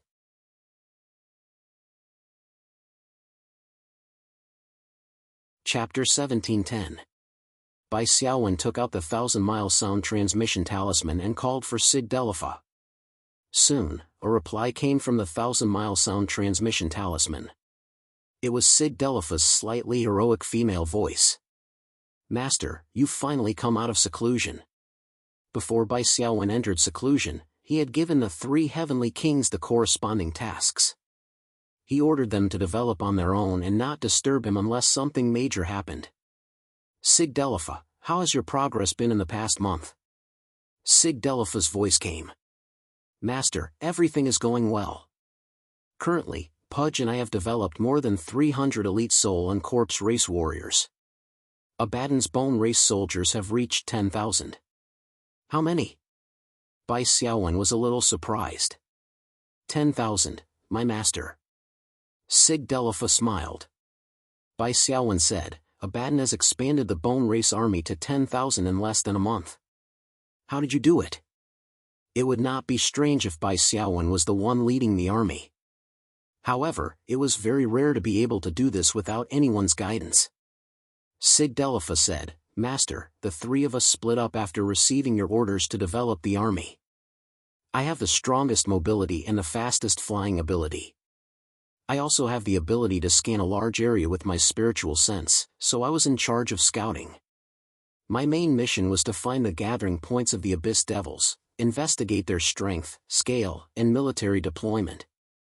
Then, His Excellency Abaddon would lead the undead army and use the low-level Abyss Devils as the vanguard to attack the gathering points. Butcher Pudge would lead the stitched monsters to fill in the gaps." Bai Xiaowen understood. "You used the low-level Abyss Devils who surrendered as cannon fodder. This is very good." Sig Delifa said carefully, "After the 3 of us discussed, we felt that there were some benefits to doing this. Therefore, we slightly modified Master's orders and left behind a group of surrendered Abyss Devils." Bai Xiaowen said, "It's fine. You did very well. At this stage, you've only destroyed some chief-level and lord-level Abyss Devils. The surrendered low-level Abyss Devils will not retaliate. By using them, we can also reduce the casualties of the undead army and accelerate the snowballing of our combat strength." Bai Xiaowen had given the order to not leave any demon captives mainly because he was worried that the 3 heavenly kings would leave too many demon captives behind and suffer a huge loss when dealing with the Calamity Fiend King. After all, demons revered the strong. They were only willing to surrender when the 3 heavenly kings were strong enough. When they met an even stronger demon king as their enemy, it was not surprising that they would defect again. Now, Sig Delifa and the other 2 did not adhere to his orders. They adopted this method of using battles to support battles.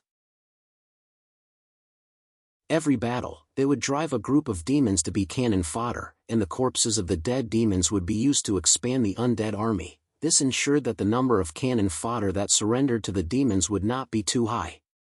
However, the undead army under Abaddon and the other 2 would be able to continuously expand with minimal losses in each battle. This was Bai Xiaowen's ideal leadership style, a leader who wielded authority and had a certain degree of flexibility from his subordinates. As long as it didn't go against the general direction, it would be fine. Moderate flexibility was actually better. Bai Xiaowen asked again, "Abaddon's army is constantly expanding. Has he been exposed?" Sig Delifa said, "According to Master's strict orders, His Excellency Abaddon placed about 70% of the undead army under the demon beast forest and temporarily hibernated. This process was under my full counter-surveillance, so no one should have noticed." Bai Xiaowen nodded in satisfaction. "Very good. Has the Calamity Fiend King, Tafar, noticed your new force? Master, you're right. The Calamity Fiend did send an emissary to contact Abaddon and left a communication token. It's now with Abaddon. Seed Delafer's tone was filled with admiration. Master, you're right. Bai Xiaowen said, it's not hard to guess. A new undead force has appeared in our territory and is still expanding. The Calamity Fiend King will definitely take you in for his own use.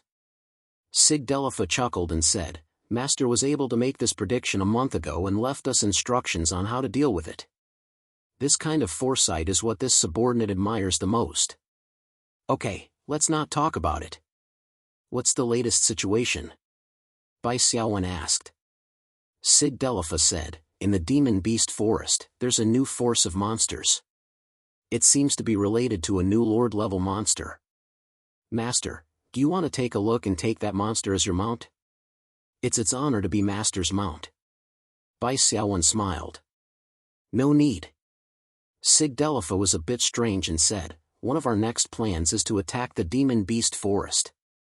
Master, do you mean to temporarily postpone the attack on the Demon Beast Forest and spare the life of the new Demon Beast Lord?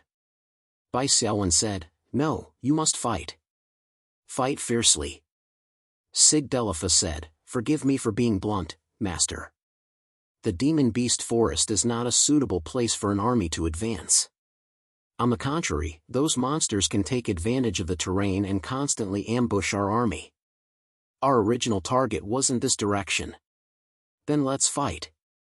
Donate the demon cannon fodder and use the corpses for a second time. No matter the outcome, after all the demon cannon fodder are dead, we can withdraw. Bai Xiaowen ordered. Yes, Master. Sig Delafa answered. The next order is. Bai Xiaowen slowly said a few words.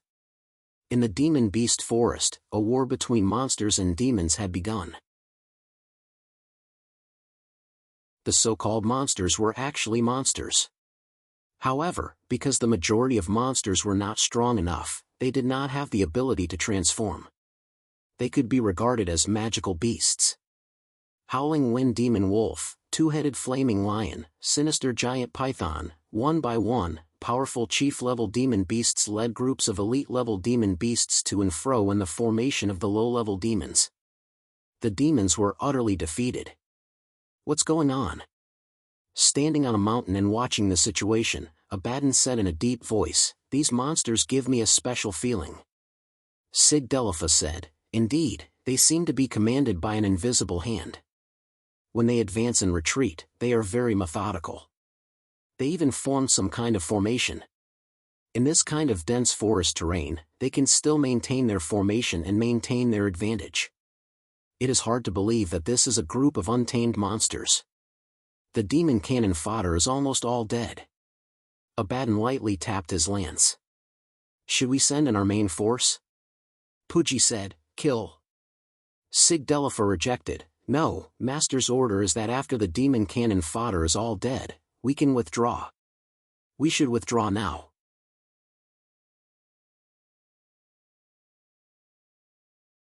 Chapter 1711. Abaddon pointed at the demon horde and said, will these beasts let us retreat so easily? Delafa Sig insisted, I believe Master's arrangement must have a deeper meaning. All right. Next to Abaddon, a chief-class Death Knight blew the bone horn to retreat. At this time, the demon army under the three heavenly kings had been wiped out. The undead army behind them, as a reserve, heard the horn and slowly retreated. To everyone's surprise, the demon beast army didn't seem to have any intention of chasing after them. Instead, they slowly pushed forward until the undead reserve team retreated to the periphery of the demon beast forest. Then, one by one, they turned around and disappeared into the depths of the forest. This, Abaddon frowned, puzzled, even though he didn't have eyebrows. Let's go, Your Excellency Abaddon. Clean up the battlefield while the demon horde is gone. Those demon corpses can be used again, Delafa Sig said. Okay. Abaddon rode down the mountain and came to the center of the battlefield. He suddenly stabbed his lance into the ground and activated the demon horde leader skill, Death Gangrene. the prerequisite for activating death gangrene was that the target had been infected with the death gangrene when they were alive. These demon cannon fodder originally had death gangrene in their bodies, so they could be used again by Abaddon. After doing all this, the Bone Race army under Abaddon's command expanded by nearly 1,000 people. Abaddon was also in a miserable state. His spirit energy was greatly depleted, making him feel empty. He had no choice but to disperse the skeletal warhorse in huge lance. At the same time, he took out 2 spirit crystals and slowly absorbed them to recover his spirit energy. Suddenly, a light rose from Abaddon's body, and the soul fire in his eye sockets trembled. In an instant, new energy filled his body. Not only did he recover to his peak state, but he was even stronger than before. He leveled up. Delpha Sig's body also rippled with powerful spirit energy. She slowly walked in front of Abaddon. Our master's strength has increased again. As master's vassals, we also rose in rank and leveled up together. Abaddon looked at his undead slaves. Every undead slave's appearance had changed slightly. Their specific attributes and spirit energy had all increased. They were now level 16 undead creatures. Master's progress is really fast. Abaddon exclaimed from the bottom of his heart. Pudge stretched his short limbs and muttered, "You're so naive." Just as the 3 heavenly kings were adapting to their new strength, Abaddon's body suddenly trembled. He took out an emerald green sphere. At this moment, the surface of this green ball was flickering with a faint green light. "The Calamity Demon King has sent news," Abaddon said in a deep voice. This green ball was sent by the messenger of the Calamity Demon King. It was similar to the 1,000-mile sound transmission talisman. "Open it," Sigdelpha said. Abaddon nodded and injected a wisp of spiritual energy into the ball. Suddenly, a green light shot out from the surface of the green ball and expanded in the air, turning into a giant, 8-legged demon phantom that looked like a crab. This crab-like giant demon was the Calamity Demon King, Typhast. His mouth was triangular, and when it opened and closed, a faint green aura would come out. "Undead army, in the name of the King of Disaster, I order you to arrive at Disaster City within 3 days and take over the defense of Disaster City. This is an order, and you are not to disobey it." The green ball's light dissipated. Sigdelpha and Abaddon looked at each other. As expected. Just as the Lord predicted, the Calamity Demon King has assigned us. Then we will follow Master's orders and listen to the Calamity Demon King's orders for now. We will head to Disaster City and defend it. The 3 heavenly kings still had some confidence. After all, they had already reached level 16, and the difference in strength between them and the native demon lords of the Dark Age plane had shrunk. More importantly, the undead army's overall strength had improved. With the increase in individual strength, the undead army's advantage in numbers was even more obvious. In the depths of the forest of monsters, the Wrathclaw sat majestically on a thick tree stump that required many people to wrap their arms around, looking down at the groups of monsters below. Howl Angry Claw looked up to the sky and howled. Waves of consciousness spread out along with the aura of spiritual power, so that all the demonic beasts with spiritual intelligence understood what he meant. He was praising the performance of the demonic beasts in the battle just now. Instantly, the howls of wolves, lions, and elephants could be heard from below. All the monsters were expressing one thing, and that was to cheer for their new king, the Wrathclaw. The Wrathclaw pretended to lecture them for a bit, and then ordered the monsters to disperse. Then, the Wrathclaw jumped down from the tree stump and walked into a large cave on the side. This cave was the nest of the previous demon lord of the Forest of Monsters, a 2-headed dragon. After the 2-headed dragon was killed, the Wrathclaw naturally took over this nest and became the new demon lord of the Forest of Monsters. After the Wrathclaw entered the cave, its original aura of a demon lord instantly disappeared. Because in front of it sat Bai Xiaowen. "How is it? Does it feel good to be a king?" Bai Xiaowen smiled and asked. The Wrathclaw howled, "It's okay, but it's getting boring after a long time. It's better to go back to the Valley of Wolves." Bai Xiaowen smiled, After the Dark Age is over, I'll give you a long vacation. Okay. The Wrath Claw wagged its tail and swept up the dust in the cave like a fan. Its natural ability was activated, and 2 small tornadoes were formed. Stop for a moment. Bai Xiaowen said helplessly, you should be level 16 now, right? You need to get used to your new strength. Oh. The Wrath Claw nodded obediently. In this battle between the monsters and the 3 heavenly kings, the monsters were naturally under the command of Bai Xiaowen. He didn't show himself. Instead, he used the Wrath Claw to give out orders remotely. Therefore, the monsters didn't know of his existence. If Bai Xiaowen personally commanded, with his ability as a commander, even the 3 heavenly kings wouldn't be a match for him. The Wrath Claw came to the monster forest as another hidden chess piece arranged by Bai Xiaowen. Of course, the Wrath Claw didn't disappoint. It directly challenged the 2-headed Dragon Lord and won the admiration of the monsters in the monster forest. It took over the throne. For the Wrath Claw, who was 2 levels lower, this wasn't a simple matter. Fortunately, the Wrath Claw was stronger than the average lord. It could be considered a rare lord, so it was able to achieve this. Later, the 3 heavenly kings exerted pressure on the monsters in the monster forest. This made the monsters in the monster forest unite under the command of the Wrath Claw. What Bai Xiaowen valued the most about this group of demon beasts was that they would not submit to powerful demons or humans. They would only submit to powerful beast leaders. This way, their loyalty would be guaranteed to a certain extent. Bai Xiaowen also successfully reached level 16 through this battle.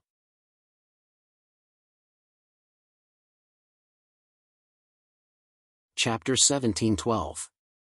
After reaching level 16, Bai Xiaowen's abilities had also greatly increased. His strength, agility, and vitality had all increased by 20 points each, reaching around 150 points.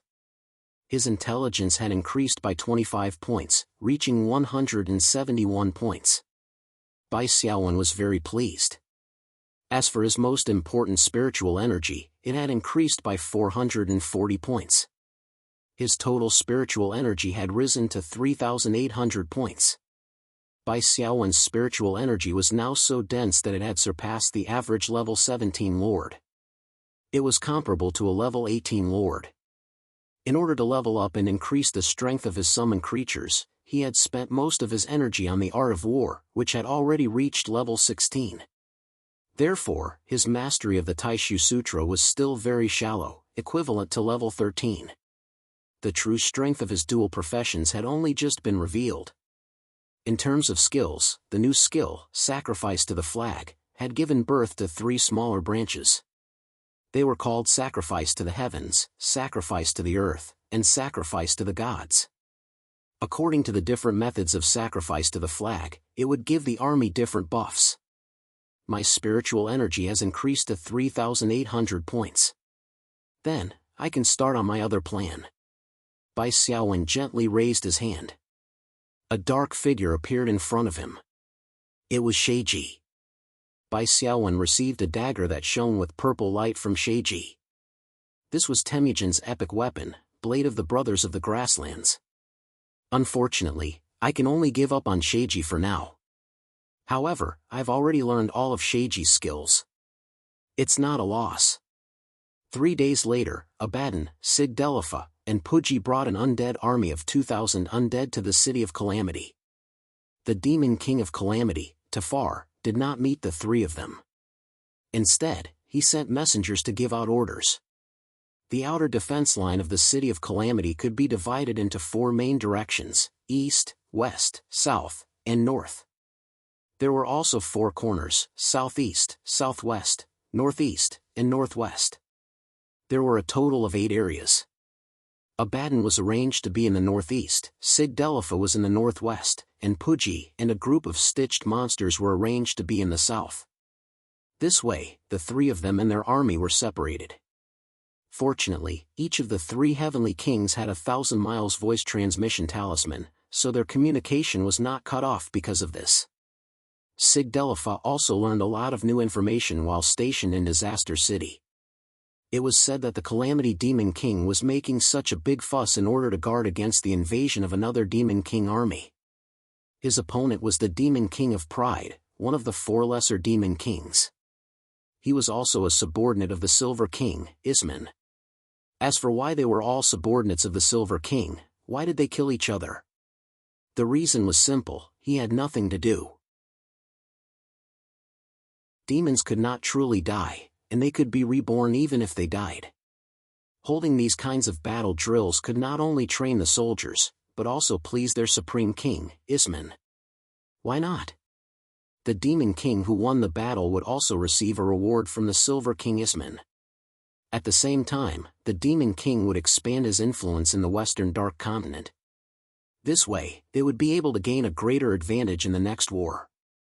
Thus, Calamity City was rather lively during this period. Every day, demon lords would lead their troops to Calamity City to gather. Sigdelpha was secretly shocked by such a scene. In less than 10 days, more than 10 demon lords had gathered in Disaster City. Every demon lord had a group of demon troops under their command. The smaller ones were in the hundreds, while the larger ones were in the thousands.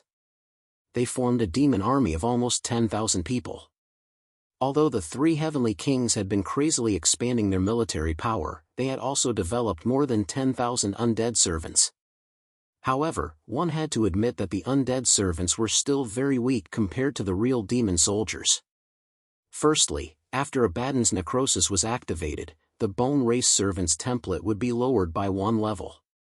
Most of these 10,000 undead servants were Bone Race Servants. Secondly, the undead army that the 3 heavenly kings had revived was still not high enough. Although Bai Xiaowen's level up had caused the undead army to rise to level 16, compared to the demon soldiers, there was still a difference of at least 1 level. It was the difference between mid-level and high-level. Overall, 10,000 undead servants against 10,000 demon soldiers would only result in a crushing defeat. Needless to say, there were so many chief-level demons, lord-level demons, and king-level demons like the Calamity Demon King. In terms of strength, the difference was huge. However, Sigdelpha could not do anything about it. He could only choose to believe in Bai Xiaowen's judgment. After the Calamity Demon King waited for the army to gather, he issued the order to march. It was worth mentioning that the 2,000 undead soldiers brought by the 3 heavenly kings were left in Calamity City. The reason given by the Calamity Demon King was very simple. These dregs are too weak. Letting them go to the battlefield will only make the King of Pride laugh. Let them stay outside Calamity City and be in charge of patrolling. This can be considered making use of trash. As a result, Sigdelpha, Abaddon, and Puji became 3 commanders without an army and followed the demon army forward. The goal of this march was the River of Forgetfulness Valley thousands of miles away. The River of Forgetfulness Valley was the battlefield agreed upon by the 2 demon kings. To ordinary people, thousands of miles was very far. However, to the demon army with the strength of high-level evolvers, it was only 2 days of normal marching time. Above the demon army's head, there was a green eyeball floating. It was the demon eye that the Calamity Demon King used to watch the battle. In an underground palace in Calamity City, the huge Calamity Demon King, Tafar, looked at the scene of the march from the demon eye. In the camera, the positions of Abaddon, Sigdelpha, Puji, and the other undead lords were clearly visible. Thou mean that these 3 lords of the undead clan have come to challenge me? The Calamity Demon King turned his head and said to a middle-aged human. The middle-aged man bowed slightly and said, "Yes, great Calamity King. But they are very weak. Even if they attack together, they won't be a threat to me. Moreover, I have the demon army." "Emissary, why are you so careful? You must gather the army before dealing with them."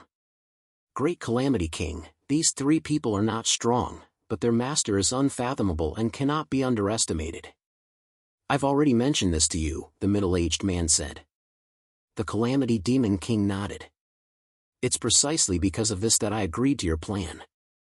It seems that my true opponent is the master of these 3, the other king. Then let's start by cutting off the other party's wings."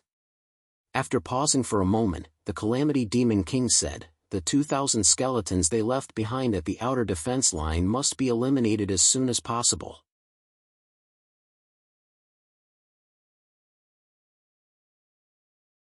Chapter 17:13. The middle-aged messenger said, "Great Calamity King, why do you care about 2,000 skeleton soldiers? Once you've completely thwarted the enemy's scheme, wouldn't it be easy for your demon army to return and eliminate them?" The Calamity Demon King snorted. "Just 2,000 skeleton soldiers? Is it that troublesome? I'll personally make a move and send down a primal chaos fire rain to eliminate them all." The middle-aged messenger hurriedly said, "My king, you mustn't act rashly because we still don't know the enemy's overall plan. In this situation, as the backbone, as long as you hide and don't show yourself, the enemy won't be able to do anything to you."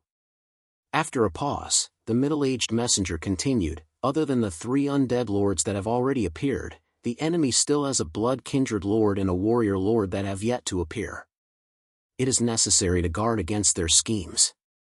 "All right." The Calamity Demon King didn't insist. He reached out and lit up another demon eye. The image transmitted from this demon eye was a dense forest. A majestic giant wolf was walking with its head held high, patrolling its territory. There was a group of Yao beasts following closely behind the giant wolf. This is a Yao beast lord that recently rose to prominence in the Yao beast forest. It's a pretty good mount. The Calamity Demon King looked at the middle-aged messenger. "Is this giant wolf related to the enemy?" The middle-aged messenger shook his head. "No." This middle-aged messenger was actually the representative of the Heavenly Province territory. The Calamity Demon King was the leader of the demon faction that the Heavenly Province territory was cooperating with. The information the middle-aged messenger had obtained regarding the 3 heavenly kings came from the duel between Ming Chuan and Bai Xiaowen. However, the Wrath Claw didn't appear in that duel, so it wasn't in the Heavenly Province territory's information vault. The Calamity Demon King pointed at the image of the Wrath Claw and said, "I received information that half a month ago, this giant wolf led the Yao beasts of the Yao beast forest in a battle against the 3 undead lords. In the end, the 3 undead lords left the Yao beast forest. From this, it can be seen that the 2 shouldn't belong to the same faction." The middle-aged messenger was somewhat surprised. "This giant wolf is actually so strong?" "It is indeed very strong. Its strength is between the Lord tier and the King tier. Only such a powerful beast is worthy of being my mount." Calamity Demon King chuckled, "I will send a messenger to pass on the order for this giant wolf to lead the monster beast army of the monster beast forest to Calamity City. The first mission given to it was to eliminate these 2,000 skeleton soldiers. He should be more than happy to do so." It's true that the demonic beasts have a grudge against the undead clan. The middle-aged messenger changed the topic. "But I heard that most of the demonic beasts are unruly and will only follow other powerful beasts. They won't submit to other races." Calamity Demon King said proudly, "The demonic beast forest is also my territory. No matter how rebellious this demonic beast is, it still has to listen to my orders. The outer defense line of Disaster City, the southeast corner of the camp." A sturdy pain demon overlord with a pair of bat wings and fine fangs followed behind a succubus into the camp. "Hurry up, Lattice. My time is limited." The agony demon lord appeared somewhat impatient. "Please wait patiently, Lord Demon General Golding.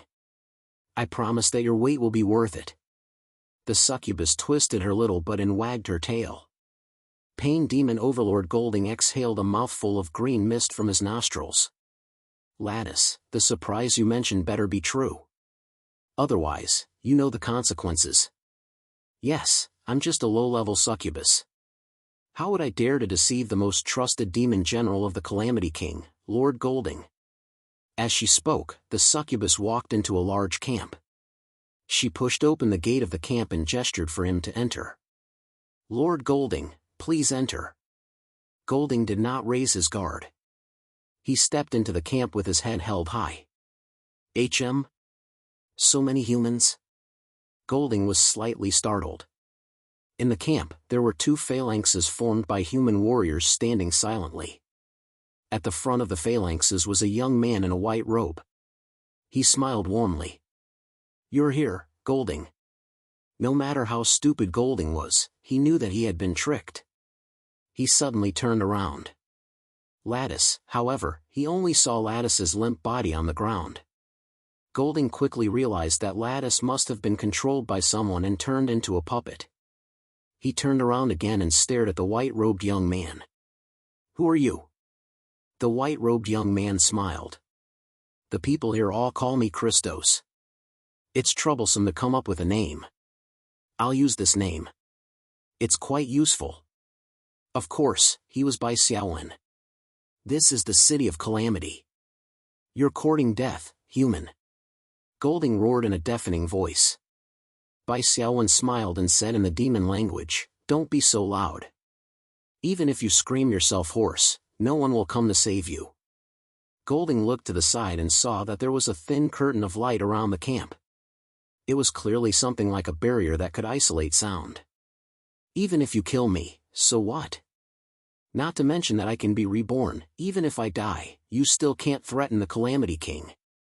Golding pointed at the two militia formations. "You've all been bewitched by him. Do you want to die with him?" The militia didn't understand the demon language. In the face of Golding's clamor, they only held their weapons tightly in silence.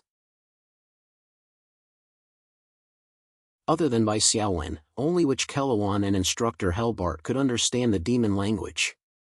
In the formation on the left, Witch Kelluan didn't say a word. At the front of the formation on the right, Helbart gripped the hardwood spear in his hand and shouted, "Shut up, demon. You probably don't know the meaning of the word Christos. In the human language, it's called savior." Golding laughed out loud. "Savior? What a joke." He suddenly pulled out a machete wrapped in green light, flapped his wings, and pounced at Helbart. Golding didn't even beg for mercy. Although there was a huge difference in strength between him and the enemy, he didn't care if he died. "Get into formation, coordinate your spiritual power, and end this quickly." Bai Xiaowen gave the order. In an instant, the image of a black giant rose above each of the two militia phalanxes. Bai Xiaowen used two spiritual power concretions at the same time. One held a long whip, and the other held a codex. The humans of the Dark Age were more or less affected by the evil energy of the demons, so their spiritual power concretions were also inclined towards the dark attribute. The whip giant waved his black whip and wrapped it around Golding's long blade. The codex giant flipped open the codex, and a black light appeared. The dense dark spiritual power condensed into a black spear and shot at Golding. The battle between Bai Xiaowen and the Calamity King officially began.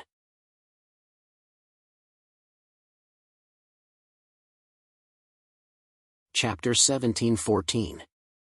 Although Golding was a level 17 lord and was not weak, he was obviously no match for Bai Xiaowen. Bai Xiaowen had already reached level 16, and with the bonus of having two professions, he was no weaker than Golding in terms of raw power. Currently, Bai Xiaowen was controlling the two spiritual power concretions of the two militia phalanxes. Both of them were stronger than a level 18 overlord. Golding couldn't hold his own against the two of them. Soon, Golding was spitting out green blood. The black spear pierced a hole in his chest, and the roots of his wings were bleeding. He half knelt on the ground, panting heavily.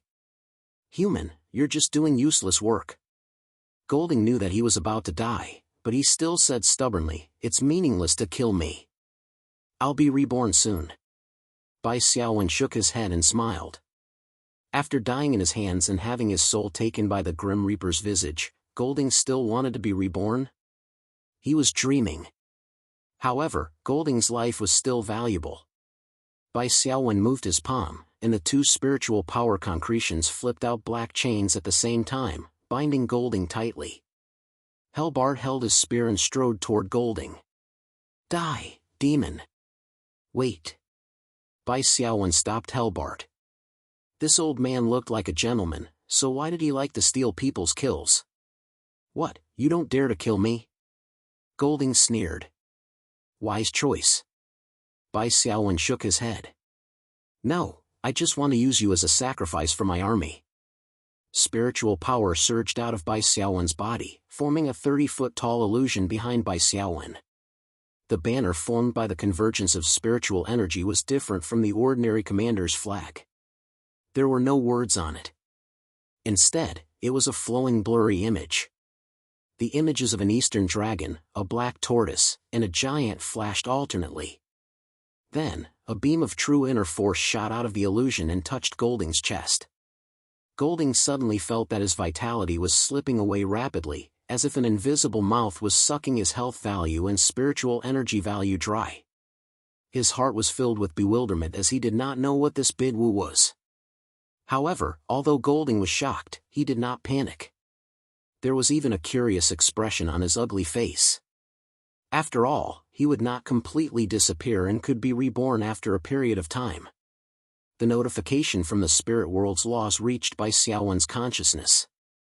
You've activated the command skill, sacrifice the flag, the morale of your troops has been raised. Do you wish to choose the enhancement effect of the flag sacrifice? Based on your mastery of the control skill, sacrificial flag, you can choose one of the 3 strengthening effects. Heaven's offering increases the maximum spirit energy of your subordinates, as well as their spirit energy recovery speed. Sacrificial ground, enhance the physical fitness of your troops, and increase their health recovery rate.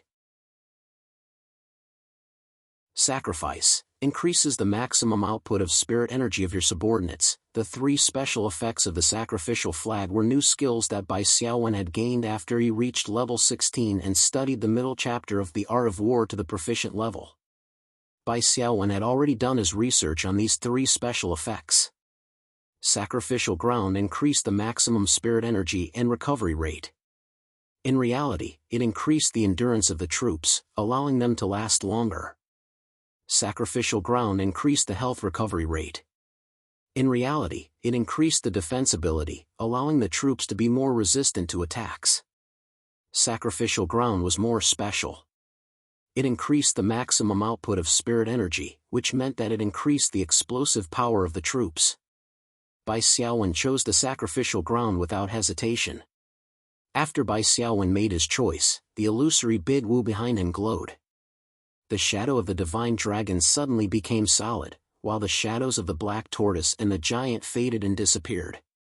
Golding's vision turned black. He finally welcomed death. Then, his soul left his body. No, this isn't right. Golding's soul was about to head to the demon god's domain when he suddenly felt an even stronger suction force that firmly restrained and imprisoned his soul. How is this possible? Golding shouted in panic. Then, his soul swayed, and he fell into a state of unconsciousness. The last thing he heard was Bai Xiaowen's indifferent tone. Don't worry. Our army is going to attack Disaster City next. We need you as a spy. With that, Bai Xiaowen opened his palm and aimed it at Golding.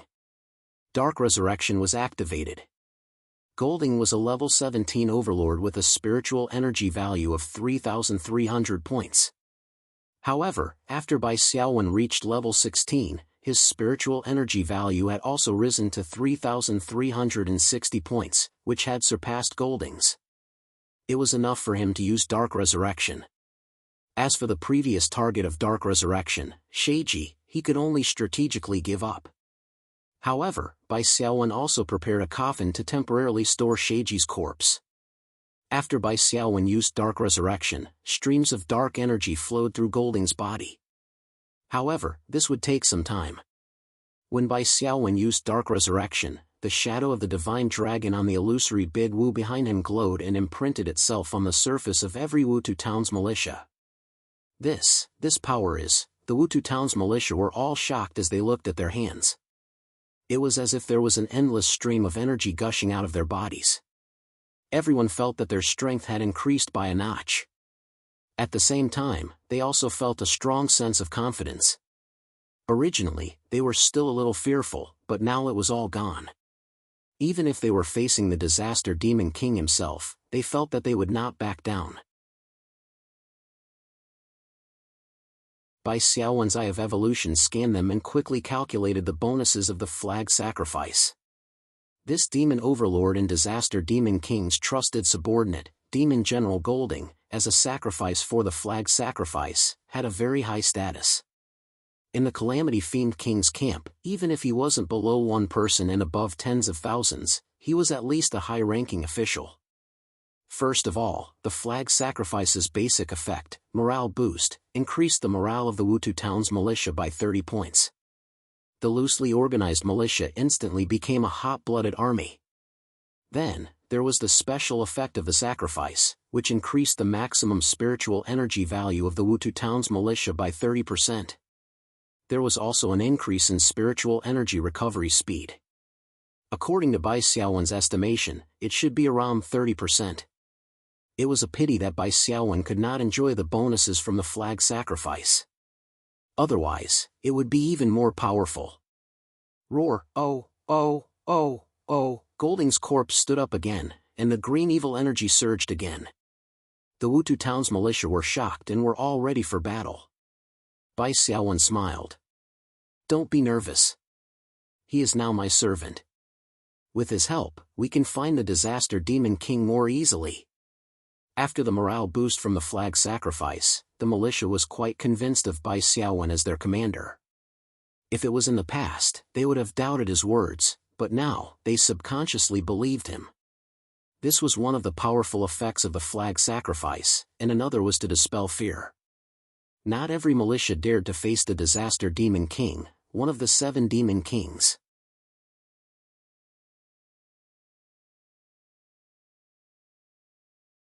Chapter 17-15. Although the Calamity Demon King was cautious and did not appear, it was not difficult for Bai Xiaowen to find him. Before killing Demon General Golding, Bai Xiaowen had used the Peace Talisman to control a succubus and learn the location of the Calamity Demon King's palace as well as the route. However, the Calamity Demon King had several layers of sentry defense around him. It was still difficult to sneak in silently. However, this was also not difficult for Bai Xiaowen. After he learned that the demon lord in charge of the defense of the City of Calamity was this demon general named Golding, he planned to lure him over and kill him under the cover of the array. Not only did Golding become the target of the flag sacrifice, but he was also pulled up by Bai Xiaowen using the Dark Resurrection method to serve him again. With Golding's status, it was easy for him to divert the elite demon sentry and create a route directly to the Demon King's lair. Soon, Bai Xiaowen led 200 militiamen into the core area of the City of Calamity. Along the way, it was as if there was no one around. The moment has finally come. We're ready, Hellbart hissed. Hellbart hissed. Lord Christos, I can already feel the evil aura of the King of Calamity hiding inside. It's so evil. Under the leadership of Lord Christos, we'll be invincible. We're writing history. The militiamen of Wutu town were somewhat excited. They were now motivated by the flag sacrifice effect and were filled with confidence that they would win. Bai Xiaowen smiled. No rush. Let me call a few people over first. Forgetful River Valley. Seeing a group of elite demons surrounded them under the leadership of several demon lords, the 3 heavenly kings felt that something was amiss. What do you want to do?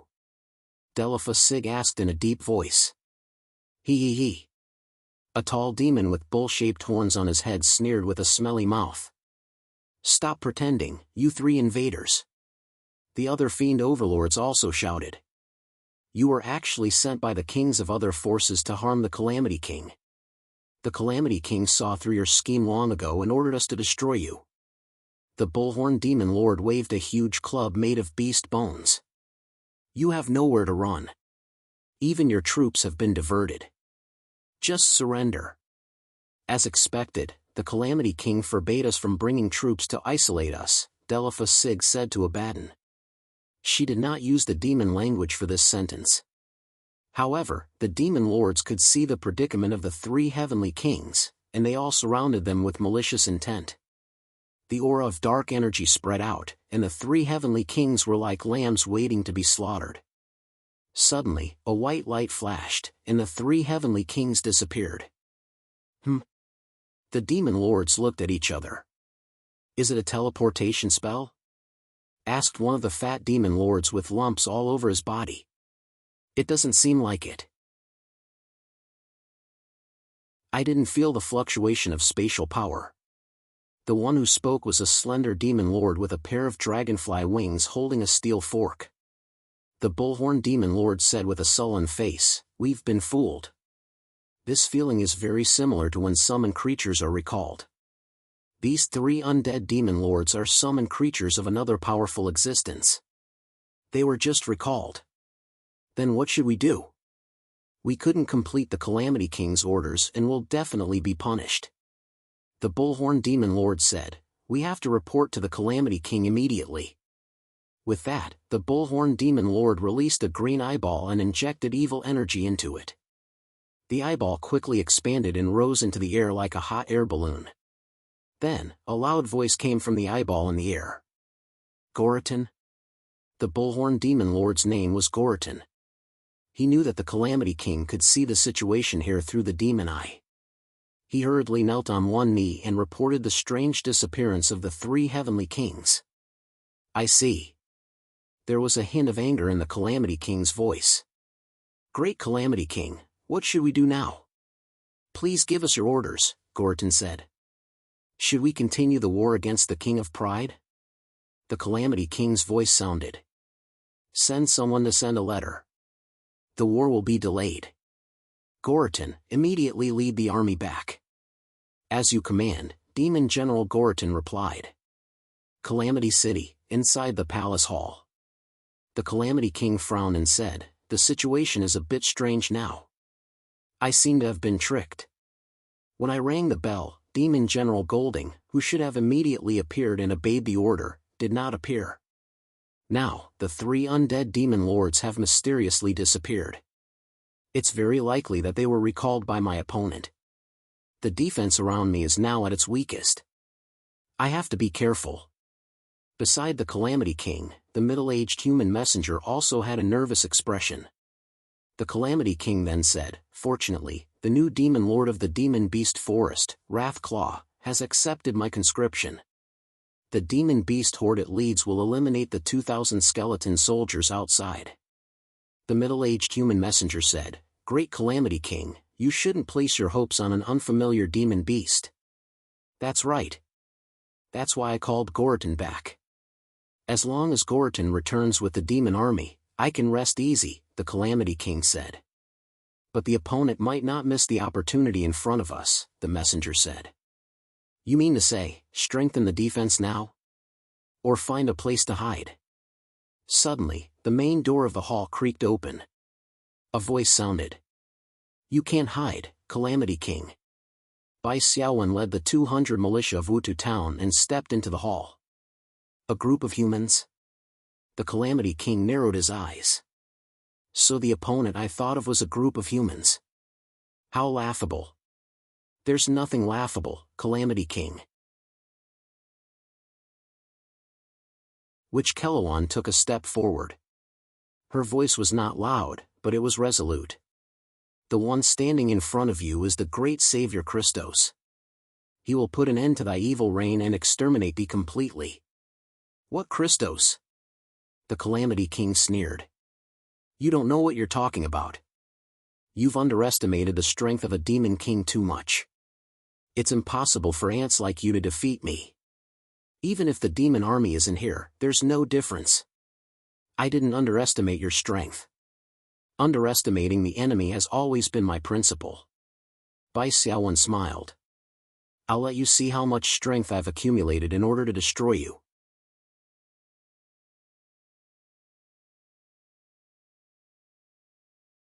Chapter 17:16. The sound of footsteps sounded like a shower, and then the hall began to tremble violently, as if countless excavators were crazily demolishing it. With a rumble, the hall collapsed and turned into ruins. Of course, with the physical fitness of everyone present, the collapsed buildings and bricks of the palace posed no threat to them. After all, these were just naturally falling rocks, not attacks from evolved experts who poured spiritual power into them. It was just dust, and the visual effect was not bad. Bai Xiaowen's spiritual power protection automatically pushed away the rocks that fell on his head. the other militias were the same. "My palace," the Calamity Demon King roared loudly. However, halfway through his roar, he abruptly stopped. The Calamity Demon King suddenly discovered that around the ruins of the hall, large groups of skeleton soldiers had appeared at some point. "It's those 2,000 skeleton soldiers. Why didn't that monster beast overlord destroy these skeletons? It disobeyed my orders." The Calamity Demon King roared angrily.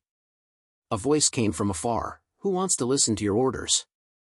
Are you going to pay me?" Everyone looked sideways and saw a group of monster beasts appear not far away. At the front was a 2-story tall giant wolf with snow-white fur. Beside the Calamity Demon King, the middle-aged human man said in a low voice, "Great Calamity Demon King, it seems that there are more than 2,000 skeleton soldiers. There are too many."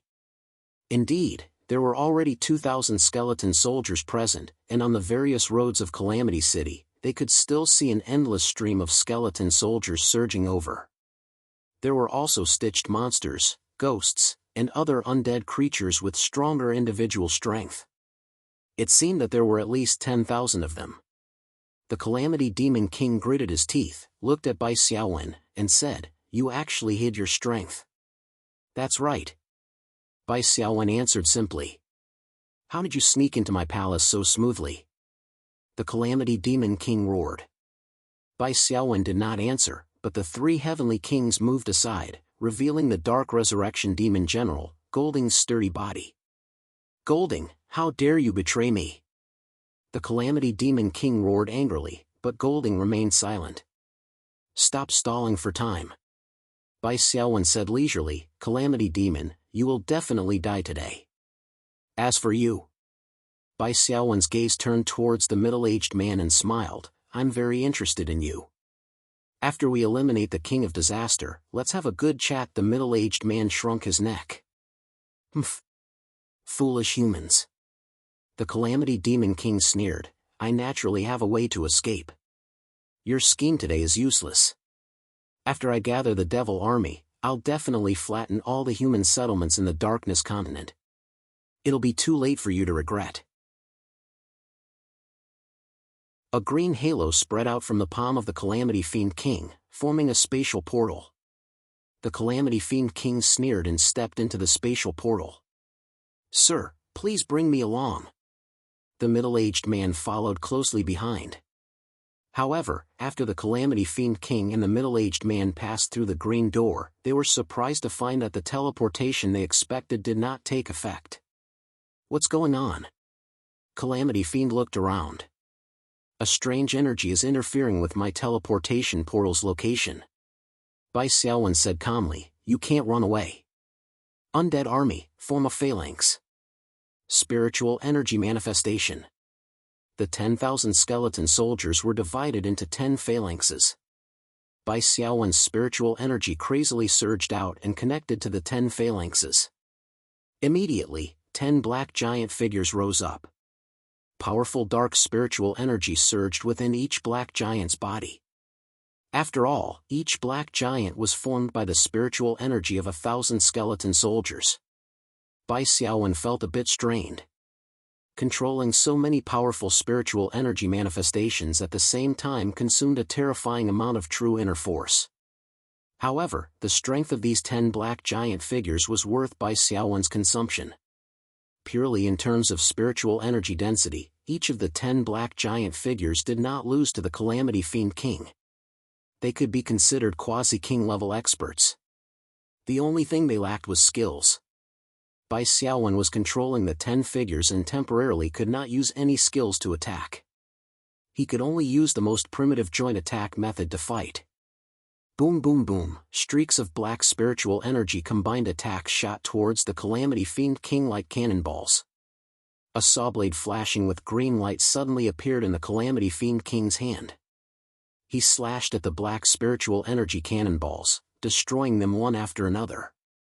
His proficiency in battle techniques was indeed praiseworthy. He could block the cannonballs coming from all directions with his sawblade without any carelessness. Unfortunately, Bai Xiaowen did not intend to win with skills. Competing with a high-level king-level fiend king who had lived for an unknown amount of time in battle specialization was simply asking for trouble. Bai Xiaowen controlled the 10 spiritual energy manifestations from the start. He wanted to use force to suppress the Calamity Fiend King and crush him to death. Fortunately, the Calamity Fiend King's army had been sent to the Forgotten Journey River Valley and could not return for the time being. The remaining fiend army of the City of Calamity was blocked outside by the fiend beast horde led by the Wrath Claw. With the help of the 3 heavenly kings and the militia, these unorganized fiend army could not come to their aid. Pooh! The Calamity Fiend King spat out green blood.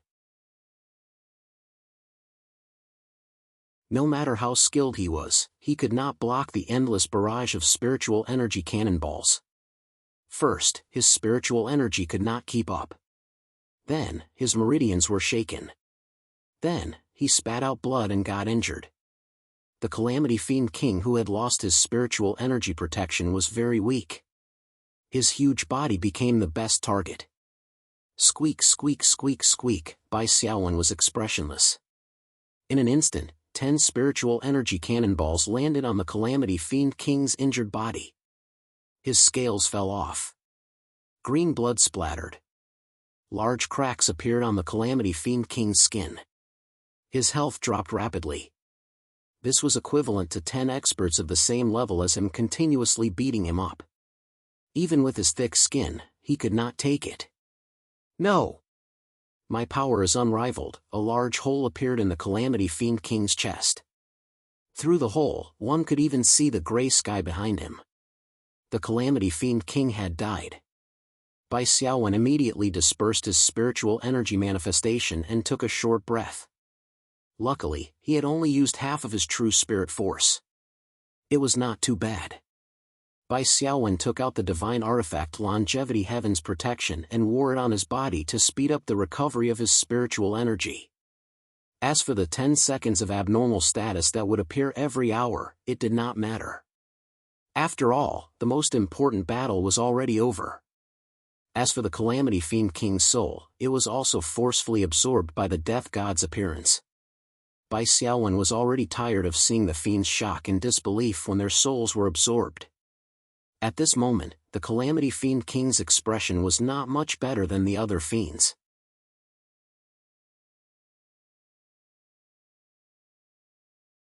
Chapter 1717. The 3 heavenly kings went to search the Calamity Demon King's corpse for spoils of war. Helbart and the others had tears in their eyes.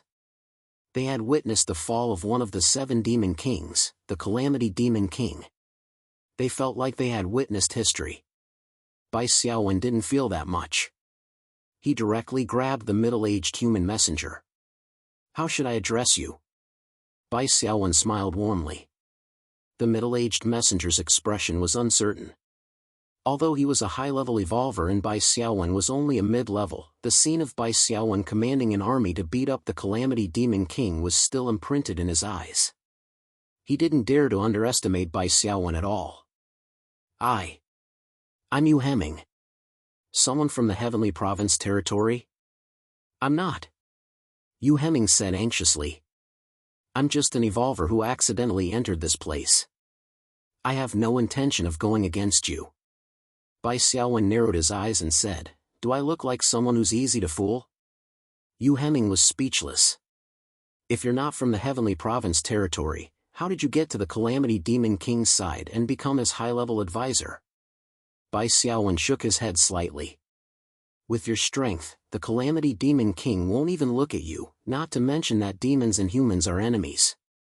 There's no other explanation other than the fact that there's a powerful territory behind you." Yu Hemming lowered his head. "Yes, I'm the messenger of the Heavenly Province territory. What are you doing here?" "I'm in charge of communication between the territory and the Calamity Demon King." "What cooperation does the Heavenly Province territory have with the Calamity Demon King?" "I can't say that." "You can't say it?" Yu Hemming raised his head and said, "If I say it, I'll die." Bai Xiaowen narrowed his eyes and said, "As far as I know, there's no such thing as the notarization of the spirit world and the world of evolvers. Based on this common sense, you said that leaking the secret will lead to death. So you signed some kind of contract led by someone else? Yu Heming nodded. What a pity. I wanted to ask about the secret of the Heavenly Province territory controlling the demon army. As long as you're willing to tell me, I can let you go. Bai Xiaowen shook his head slightly. Now, it's difficult. Yu Heming's body trembled and he hurriedly said, I can't reveal the secrets of my fief, but I can buy my life with money. My lord, I still have some savings on me. Please feel free to take them. Bai Xiaowen shook his head. I'm not interested in the bits and pieces you have on you. The only thing I'm interested in is Mengchuan's secret of controlling the devil army. Bai Xiaowen enunciated the last sentence word by word, and even intentionally repeated it. Yu Heming lowered his head and said, I'm sorry. I'll die if I tell you that secret. All of a sudden, a yellow spell talisman slashed toward his face.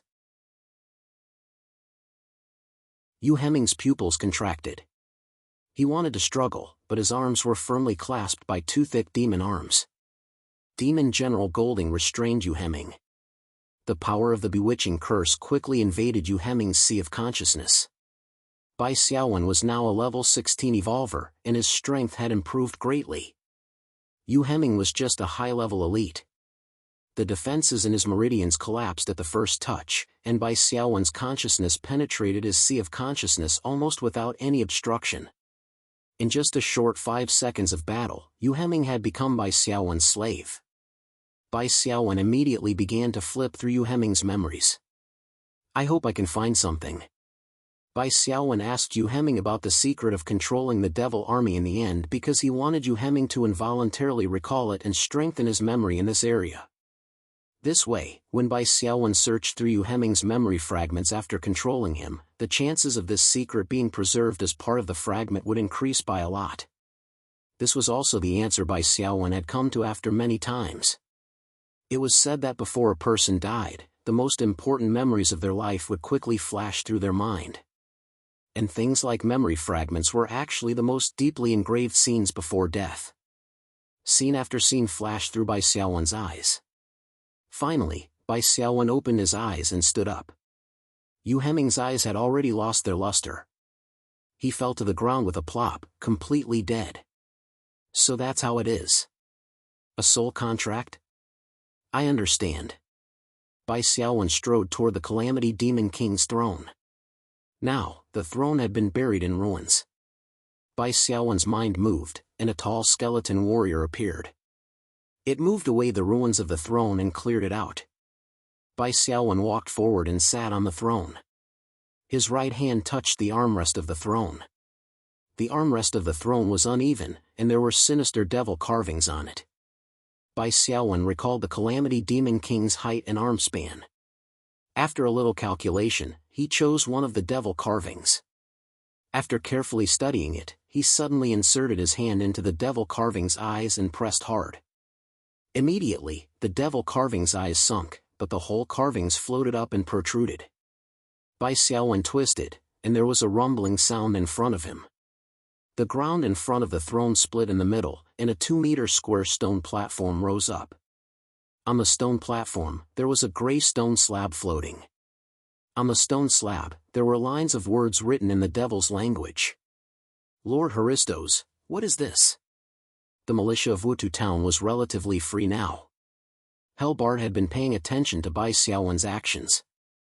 When he saw the scene, he curiously came over. This is a contract. Bai Xiaowen said, it's written in the devil's language. It records the true names of some devils. From the content, as long as the devil's name is on it, they should be loyal to the Calamity Demon King. I just don't know how the effect of this contract is maintained. If this was a magical contract, with Bai Xiaowen's current spiritual energy sensitivity, he should be able to sense the magical power, spiritual energy, contained in this contract. However, Bai Xiaowen could not sense it at all.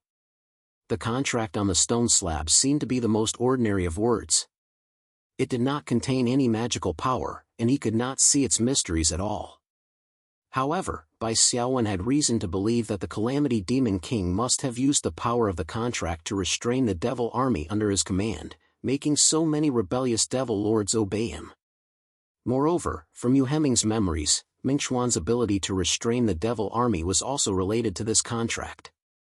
Could it be related to the contents of the contract? Deciphering this contract was the same as deciphering the secret behind Mingxuan's ability to control the devil army. Of course, it did not matter even if he could not decipher it. Mingxuan should have cooperated with the Calamity Demon Wang Jin. Now that the Calamity Demon King was done for, Mingxuan had lost his partner, and the devil army would definitely not be able to continue expanding. From this point of view, Bai Xiaowen had already completed the goal entrusted to him by the Hornet Queen and Candace. However, Bai Xiaowen still wanted more. He wanted to expand his territory even faster. The secret of controlling the devil army was obviously a very good starting point.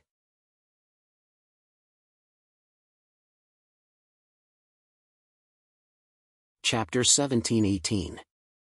Helbart also understood the demonic language. He looked at the demonic language on the stone slab and did not understand why such a contract would have such a strong effect, so he suggested, "Christos, this kind of thing should be solved by professionals." "You're right." Bai Xiaowen looked at the professional, which Kelluan. Kelluan took the stone slab and frowned. "The effect of the contract is not in the words, but in this stone slab. I keep having a sense of familiarity with this stone slab, but I don't know the answer yet. After returning to the spiritual hut, I'll check the documents and notes left behind by teacher. There might be some records in there." Bai Xiaowen said, "Then I'll leave it to you. This stone slab is very important. It might be the key to defeating the enemy." With that, Bai Xiaowen reached out his hand. He did not want Witch Kelluan to keep this stone slab. It was more reassuring to have it in his own hands. On the other hand, Witch Caroline handed it over without any hesitation. On the other side, the three heavenly kings had finished looting the Calamity Fiend King's corpse. The Calamity Fiend King was indeed one of the 7 Fiend Kings of the continent. He was fully armed and dropped a lot of good quality equipment. Among them, the highest quality was the Calamity King's weapon. Wicked Saw Blade, quality, epic, purple, equipment position, two-handed, equipment requirement, large body, 120 base strength, attribute, sharpness S, spiritual power amplification level 3, additional skill 1, high frequency vibration, passive. After injecting spiritual power, the Wicked Saw Blade's teeth will vibrate at high speed, making it easier to cut through solid armor and energy defenses.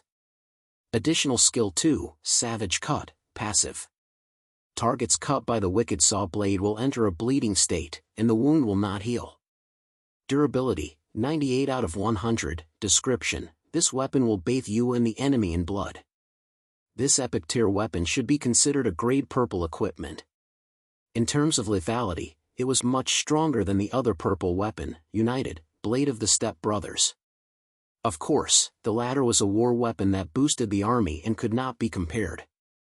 The only requirement was a large body. Bai Xiaowen was considered to be of a normal size, and large creatures were actually the original forms of the 3 heavenly kings, which were about 3 meters tall. Above the large body, there was a gigantic body, and that was an out-and-out giant. Looking at the size of the Wicked Saw Blade, it was obvious that it wouldn't be suitable for Bai Xiaowen. Fortunately, the 3 heavenly kings could be used. Bai Xiaowen immediately gave the Wicked Saw Blade to Butcher Paji. Although this fatty had a kitchen knife made from spiritual energy, his spiritual energy kitchen knife was definitely not as powerful as an epic purple equipment. As for Abaddon, he usually fought on horseback, so his saw blade was relatively short. Sig Delifa was an agility-based player. Wielding this saw blade would not increase his strength by much. On the contrary, it would be a burden. Butcher was an infantry fighter. His square body was like an anvil, and he was more like a tank. With the addition of such a saw blade, its lethality would definitely increase greatly. Butcher also liked this weapon. He injected spiritual energy, and the teeth of the Wicked Saw Blade started to hum and spin, as terrifying as a chainsaw. When he stopped injecting spiritual energy, the teeth stopped spinning. Butcher loved it so much that he couldn't put it down. He kept repeating the action of injecting spiritual energy, and canceling it, as if he had obtained a large toy. In addition, there was the full set of armor on the Calamity Demon King. It was a complete set of 4 pieces: head, chest, shoulders, and hands. Devil's Calamity, set, 2 pieces. Devil's Aura, causes the wearer to emit the aura of a devil, causing negative effects to all non-devil life forms in the surroundings. Reduces spiritual energy recovery speed, 10%. On top of this, every additional piece of the Devil's Calamity set will increase this effect by 10%. 3 pieces, Devil's Shelter, causes the wearer to obtain a spiritual energy shield that can resist spiritual energy attacks of 300 crystals. 4 pieces, Devil's Explosion, gathers the power of the Devil's Calamity. After 1 second, a blazing evil energy will explode, causing damage to all enemies in its path. The energy strength of the evil energy beam is 300 crystals.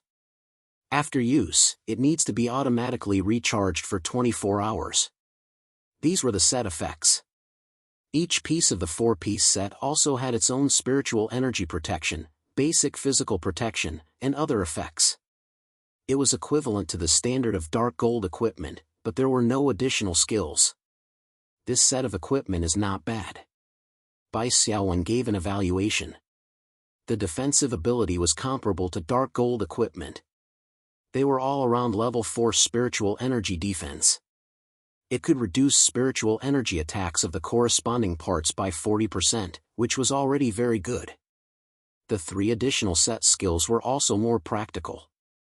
This Devil's Calamity set was considered heavy armor. It could only be worn by creatures with large bodies.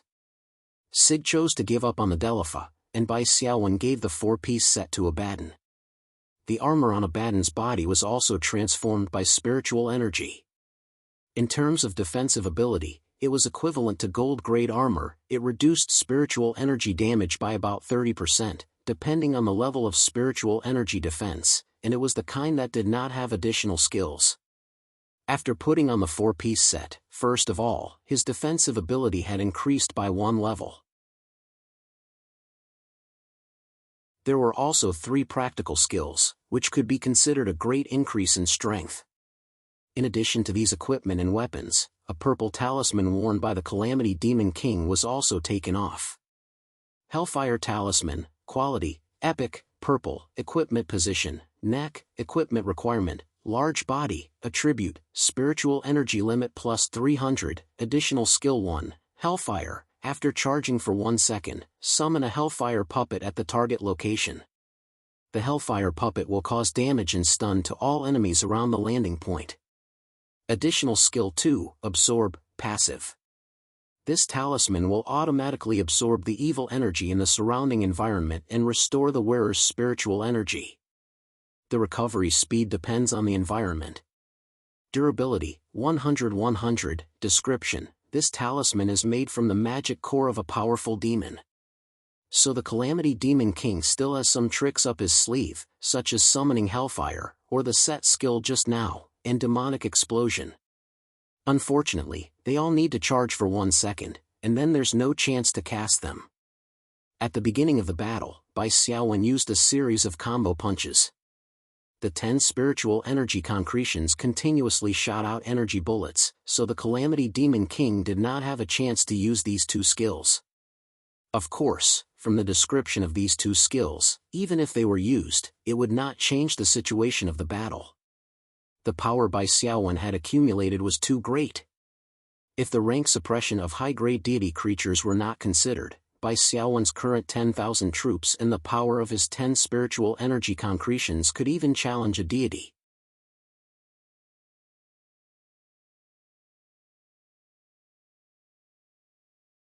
Chapter 17-19. If this Hellfire amulet was given to Bai Xiaowen, it could be used as a belt. Obviously, he couldn't use it. It could only be used by large creatures. Bai Xiaowen gave it to Sig Delifa. In this way, the 3 heavenly kings all gained something. The Butcher obtained an epic-level weapon, Wicked Saw Blade, Sigdelifa obtained an epic-level necklace, Hellfire Amulet, and Abaddon obtained a complete 4-piece set, Devil's Calamity set. Defeating a Calamity Demon King, such a reward could be considered quite generous.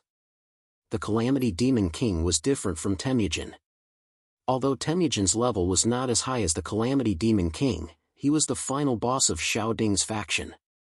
Therefore, the final loot that Temujin dropped was a cursed divine artifact. The Calamity Demon King had no divine artifact. Although the Calamity Demon King was strong, he was still a level away from the final boss of the plane. The 3 Heavenly Kings then led their teams and ransacked the palace of the City of Calamity. They obtained a large number of spirit crystals and precious spiritual materials, which were estimated to be worth more than 500,000 spirit crystals. Bai Xiaowen thought it was a pity. The Calamity Fiend King's best spiritual materials and highest quality spirit crystals were definitely stored in a storage ring or something similar. The treasures he left in the royal palace were just scraps that he didn't care for and didn't need to carry around with him. These small fries were worth 500,000 spirit crystals. The treasures in the Calamity Fiend King's storage ring were probably worth millions of spirit crystals. After all, he was the ruler of a territory. From the palace's collection, Bai Xiaowen found a tool, the Devil's Eye. This tool was used by the Calamity Demon King to send orders and monitor the battlefield. It had a high strategic significance. Bai Xiaowen narrowed his eyes. Since he obtained the Devil's Eye, the next step of the plan could be implemented. The demon general leading the army outside is called Goritan, right? Bai Xiaowen confirmed. Kelluan, help me find the location of the demon general Goritan and the demon army. Which Kelluan nodded and took out a crystal ball to perform the divination. Soon, in the hazy fog, he could see the scene of a demon army marching at a very fast speed. The background was a series of rolling hills. Sigdelifa said, "That's the Qian Hills, about 200 kilometers away from Disaster City. With the speed of the demon army's rapid march, they will arrive in an hour." Sigdelifa and the other 2 Heavenly Kings had set off to the Forgetful River Valley with the demon army. They had a deeper memory of the terrain and landforms along the way. Helbart saw the dense number of demons in the crystal ball and felt his scalp tingle. So many demons. Your Excellency Christos, I'm afraid your undead army won't be able to resist. Furthermore, such a difference in strength was not something that the 200 militia of Wutu Town could overcome. After all, the number of the demon army and the undead army was now in the tens of thousands. Bai Xiaowen said, "Don't be impatient. We already have a countermeasure." With that, Bai Xiaowen ordered, "Sigdelifa, go and capture a few demons. Those below the leader rank, the higher the better." Sigdelifa nodded and flapped his wings, sweeping across the battlefield. At this time, the battle was basically over. The remaining demons of Disaster City had basically been killed or captured alive. Soon, Sigdelifa pulled out a few higher-ranking chief-rank demons and brought them in front of Bai Xiaowen. Bai Xiaowen began to control their minds one by one. The resistance of chief-rank demons' minds was still very strong, especially the higher-ranking ones. They were of a higher level than Bai Xiaowen, so their resistance was even stronger. Bai Xiaowen killed 3 captive chief-rank demons in a row before successfully controlling one. It was a plump pain demon chief-rank demon. Bai Xiaowen rubbed his face and activated a transformation technique. Instantly, the upper half of his body turned into the appearance of the Calamity Demon King. This scene was very strange. Bai Xiaowen's lower half was still in human form, but the upper half of his body had expanded by 2 times, becoming the bloated body of the Calamity Demon King. Even his mouth was the same as the Calamity Demon King's, the mouth of a crab. How does it compare to the Calamity Demon King? Bai Xiaowen asked. Sigdelifa sensed the following. "Master, your eyes need to be fiercer." How about this? In terms of temperament, it's best to be more violent. Bai Xiaowen had a special technique, spiritual power control. Therefore, his spiritual power aura was indeed more restrained. Under normal circumstances, he would have the demeanor of an expert. However, when imitating the Calamity Demon King, he could not do so. Bai Xiaowen sensed the subtle control of his spiritual power. He slightly activated the circulatory cycle, causing his spiritual power particles to become active. Gradually, a violent and destructive aura spread out. Finally, Bai Xiaowen's impersonation of the Calamity Demon King achieved a certain degree of similarity. After repeatedly fine-tuning, Bai Xiaowen stopped the transformation technique. He handed an evil demon eye to the controlled pain demon leader and made a series of arrangements. Demon General Gordon was leading more than 10 demon lords and their subordinates, a total of 100,000 demon soldiers, hurriedly marching. This was an order from the Calamity Demon King. Gordon was naturally loyal to the Calamity Demon King. Stop! Suddenly, Gordon waved his hand. The group of demon lords stopped. In front, a pain demon leader flapped his wings and flew over. Lord Demon General Gordon! The pain demon leader shouted. The Calamity Demon King has a new order. Hadun. Gordon recognized the pain demon's name and asked in a deep voice, "What happened?" "I'm rushing back to Calamity City under orders." The pain demon leader Hadun said loudly, "The messenger sent to the Pride King has sent news that the situation has changed. The Pride King has rejected the request to postpone the battle." "What?" Gordon frowned. "That's troublesome. We still have to go back and guard Calamity City." Hadun said, "No, the invading undead demon lord has been personally killed by the king. Calamity City is no longer in danger. Thus, the king has ordered you to continue to the Forgetful River Valley and fulfill the agreement with the Pride King's troops." "The Calamity King has personally taken action?" Gordon was somewhat surprised. Calamity City doesn't have that many troops. There's a newly surrendered demon beast army that played a big role. That new demon beast lord has already become the king of Disaster's Mount. Hadun's fat green face revealed a human-like helpless expression. "It's all because the Pride King refused to postpone the battle that the Calamity King made an exception. However, this is also a good thing. Now that there's no more worries, you can continue to lead the army." You're tuning into the Mythic Realms YouTube channel. Don't forget to subscribe and join us on this journey to catch the most captivating stories.